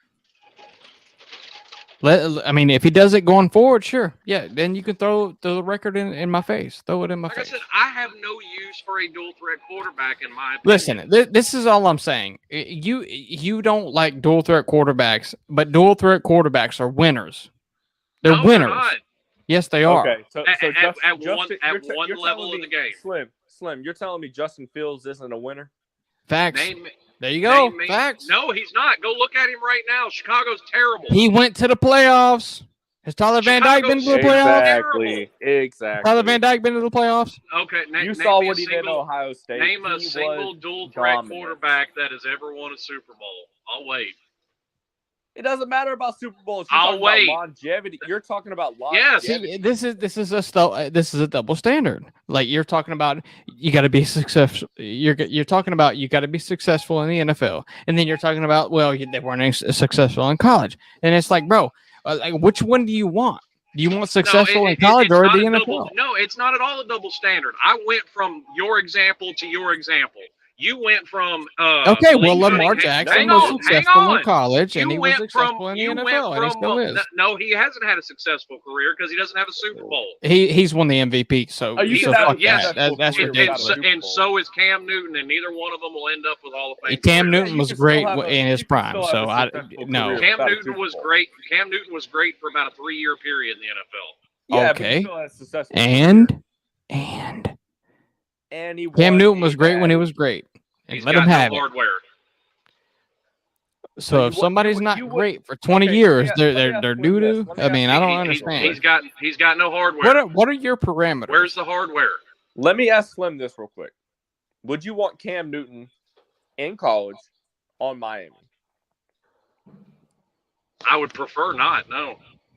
Well, that makes no sense. I mean, we're talking about my preference. Stupid. I prefer a pocket passer that that's mobile enough to get away from pressure. Jesus that's my Christ. preference. Are you Slim? Are you on the Miami coaching staff or something? Not at all. Well, no. Look, so Slim wants a pocket passer. Slim wants to lose. Well, unfortunately, that's what Slim will get. But no, Slim wants a pocket passer, so that's what he has. Because there's a whole lot more pocket passers with Super Bowls and national titles than there are dual threats. Well, things change, bro. Yeah, times are changing. Times change. Times do change, but they sure aren't in the NFL because those defenses are way too good for these scrambling quarterbacks. You keep going back and forth with NFL and college. My whole argument all along has been longevity, so it goes from one We're to not the talking about NFL. We're talking about getting college players to the NFL. But that was the exact argument I made, is being good in college and being good in the NFL. You are not going to last in the NFL. Yeah, but if you are a single threat, not a dual threat, you are doo-doo in college. But no, you're not. Name me one, Slim. Name me one dual threat quarterback in college. Name me one. Hang on. You sure about that? Yeah. Wait, hold on. Would you rather? Okay, I think me and Slim can agree on this. Well, wait a minute. I don't even know what I'm doing hang here. on. I'm waiting on answering my question. Name me the time that Trevor Lawrence ran for more than 200 yards in a season. I can't tell you that, but I can tell you he ran for 60 yards in a playoff game. Because he never ran for 60 yards in a playoff game, though. I'm not talking about a one-off run. I'm talking about he never ran for 200 yards in a season. Dude. So would you rather – okay, I think me and Slim can agree on this. Tim Tebow was a top 10 quarterback of all time. No. Yep. Probably. No. You don't think so, Slim? His quarterback numbers are terrible. Come on, man. Yeah, there's no convincing. Yeah, no. I got no use for dual threat quarterbacks. It's not my preference. I understand your preference, but your preference. Well, I mean, it is fine. That's your preference. I mean, it's fine. You're the one grilling me on it. But no, what I'm saying is, I mean, who's the next best pocket passer? Who's the next best one? What are you talking about? Who is the next best pocket passer in college football right now? Tyler Van Dyke. Jesus Christ. You have one right now. Better than Sam Hartman? The best pocket passer. Better than Sam Hartman? Yeah, nope. Doo-doo. Nope. Not better than Sam Hartman. Then you don't know, Slim. Not better than Sam Hartman. Tyler Van Dyke is great. Tyler Van Dyke is great, but no, Sam Hartman's better. I mean, there's even a conversation to be made, and I don't agree with this, but there's a conversation to be made about JT buddy. Daniels. Jesus Christ. It's like 5 in the morning. Oh, my God. JT Daniels is a great pocket passer. Would you rather have JT Daniels or Stetson Bennett, Slim? JT Daniels is a better pocket passer. I already told you I don't want to stat you in the pocket, and that's exactly what JT Daniels is. Yeah. So you don't want to I would say JT Daniels is a better pocket passer. Yeah. I absolutely said I need you have to have a quarterback with the ability to roll out of the pocket and throw on the run. I've said that like 3 or 4 times. My man Fishing been going on for 3 hours now. But he can absolutely keep his ass behind that line of scrimmage. Hey, I just wanted to ask. I came on to ask Slim one thing. Did you hear about Jake Paul boxing Anderson Silva? Yeah, he's gonna get his ass whooped. Yeah, That came. Well, no, we didn't talk about it. That came across my ESPN feed the other day. Yeah. I hope Anderson Silva fucking. Yeah, what a joke. Well, see, here's the thing. It's a boxing match. I've never seen Anderson Silva in a boxing match. Yeah, because you know it don't matter. You never seen McGregor in one either. Jesus Christ. And McGregor never stood a chance. Yeah, facts. Yeah, facts. He did in the first round. I'll tell you that. No, he didn't. Yeah, but the whole fight, combined. No. The only reason that fight went 7 round. He went balls. Yeah, he absolutely did. But the only reason that fight went 7 rounds is because Floyd decided for it to go 7 rounds. Yep, all the views, more money, Mayweather. Oh boy! All right, let's. And I'm not even getting started on him because I can't stand him. Let's finish these game picks and then we gotta go. I mean, it's late. It's late, bro. Baylor at BYU. What do y'all think? Baylor is an underdog. What's the spread? I don't know. Baylor if I agree with that. is an underdog at 2.5. Oh, give me Baylor. Yeah, facts. Me too. Skirt. What do you think, Slim? I like Baylor as well, to be honest with you. Yeah, BYU. It's at home at BYU, but it's favored by 2.5. Is Vegas? Is this a trap? I mean, I don't know. It seems like it. I mean, there's something to be said, for consistency of coaching staff. There's something to be said about the fact that, every player that plays for BYU is going to be older than every player on the other team. What was the score? Yeah. That's just a fact, especially when you're talking about. Yeah, it is fact. Especially when you're talking about in the trenches. Offensive lineman is a position that you have to grow into in college. Yeah. Mm-hmm. But what was the score on the Baylor BYU game? Or Purdue, sorry. Say what? I didn't even see it. Me either. I can't think of it off the top of my head. Hold on, I'll look it up. Hold on. Baylor Purdue? Is that what you said? BYU. What are you talking about? BYU Purdue. I think they played, right, Slim? No. Wait, hold on. Purdue played. Who has BYU played? Purdue played Penn State week 1. Yeah, right. Yeah, Penn State. Penn yeah. State. Okay. I don't know who BYU played. I'll figure it out real quick. Whoever has the mobile quarterback. Real quick. Give me a dual threat quarterback. Just kidding, Slim. I love you, brother. Whatever. Everybody's got their preference. It's just not mine. I hear you. Anthony Richardson is dog shit. And like I said, especially when you get to the second level, they have no lifespan. Is dog shit, by the way. You think he rushed for 5 touchdowns or whatever he did? He's dog shit. He can't throw the ball. Listen, dual threat quarterbacks aren't a new thing. Donovan McNabb has been around since the mid-90s. Stop it. Stop trying to trigger me. Stop. Hey, Fishing, you doing 24-hour today? Anyway, Colby, the only reason Donovan McNabb had a nice long NFL career is because guess what he did when he got to college? He stopped running the fucking ball. When he got to NFL. Bro. You're saying he stopped running so he could prepare for the NFL? No, he stopped running when he got to the NFL because he knew he'd get his ass knocked off by defenses. Well, yeah, you see, it's kind of like the opposite with Jonathan Taylor. Jonathan Taylor ran the ball, and he was the only quarterback. And now he's first round. Jonathan Taylor was a running back, sir. Yeah, I know, but I'm just saying, was he a quarterback or a running quarterback or a quarterback? No, he was just a straight up running back. Oh, okay. Like there was a middleman that played.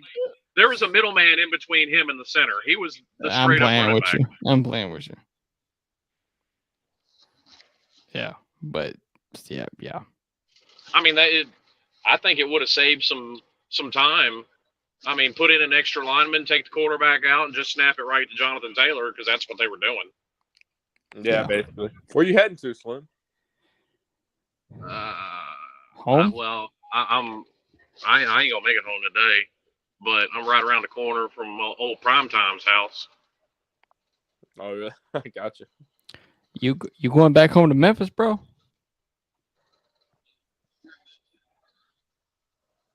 No, Prime's in Jackson, Mississippi. Yeah, well, same thing, pretty much. Hey, you got a TV in your back seat, Slim? One more time. You got like a TV set up like in your back seat where your bed's at?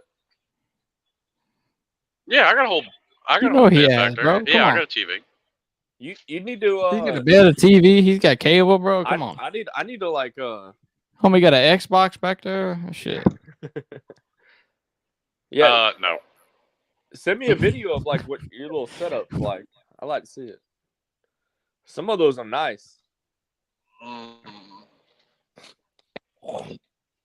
Yeah, well, mine ain't all that nice. I ain't putting a whole lot of money into it. Let me see if I can. Oh, there you go. There's my TV. Hell yeah. Word, hold up.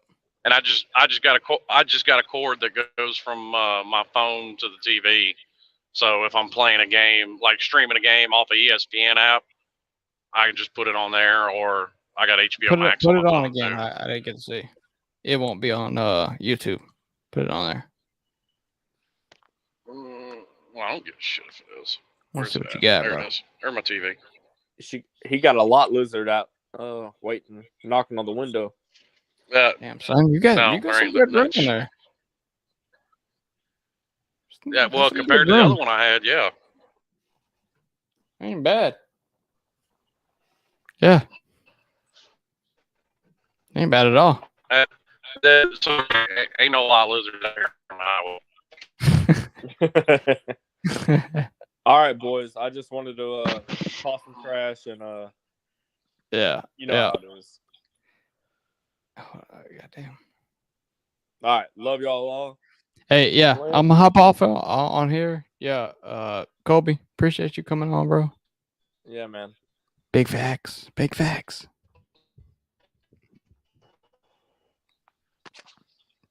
Yeah. Yeah, Slim, I appreciate you, bro. It's late as fuck. I ain't even gonna lie, it's late as hell. Man, it's only 5:30. Stop it.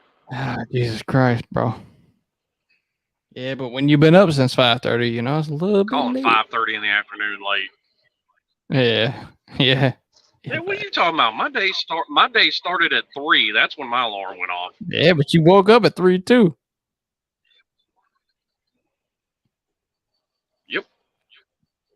Yep. No, dude. I worked on call job for 10 years. I can go for hours. Yeah, boss. You know, dude, I worked an on-call job for a long time, and it fucking made me sick. I get called at 1 p.m., 1 a.m. You know, it didn't matter what time it was. It didn't matter. So, yeah, and I got tired of it.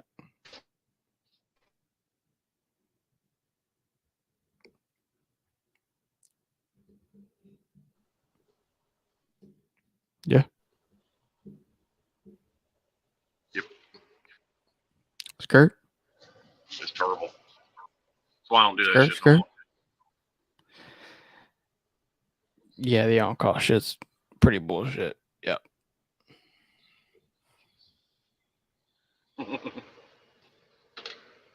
Are you there, bro? Yeah, I'm there. I got a damn sty on the inside of my eyelid that is bugging the ever-loving shit out of me. Yeah, I heard you talking about that, bro. Yeah, that's not good. Not with driving. That's not good.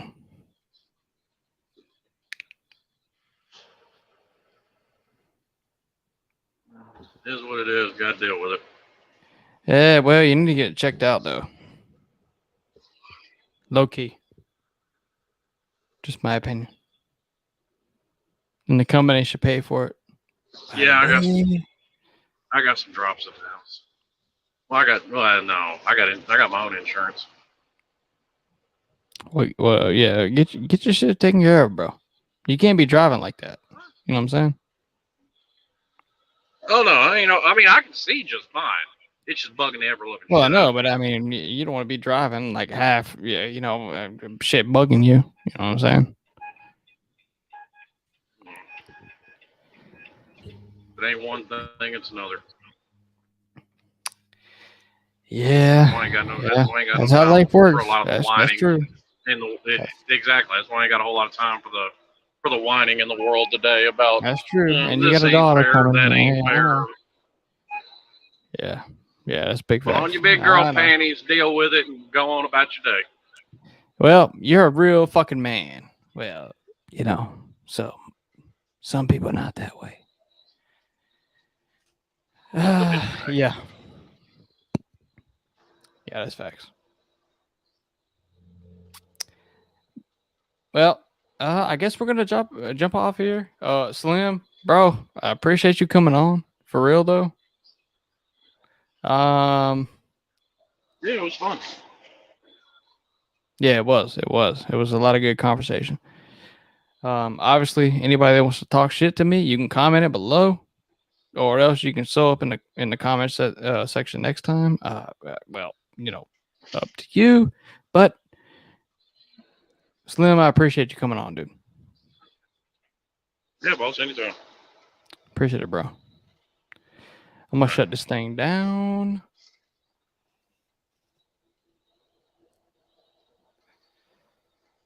And fuck all y'all. Skirt.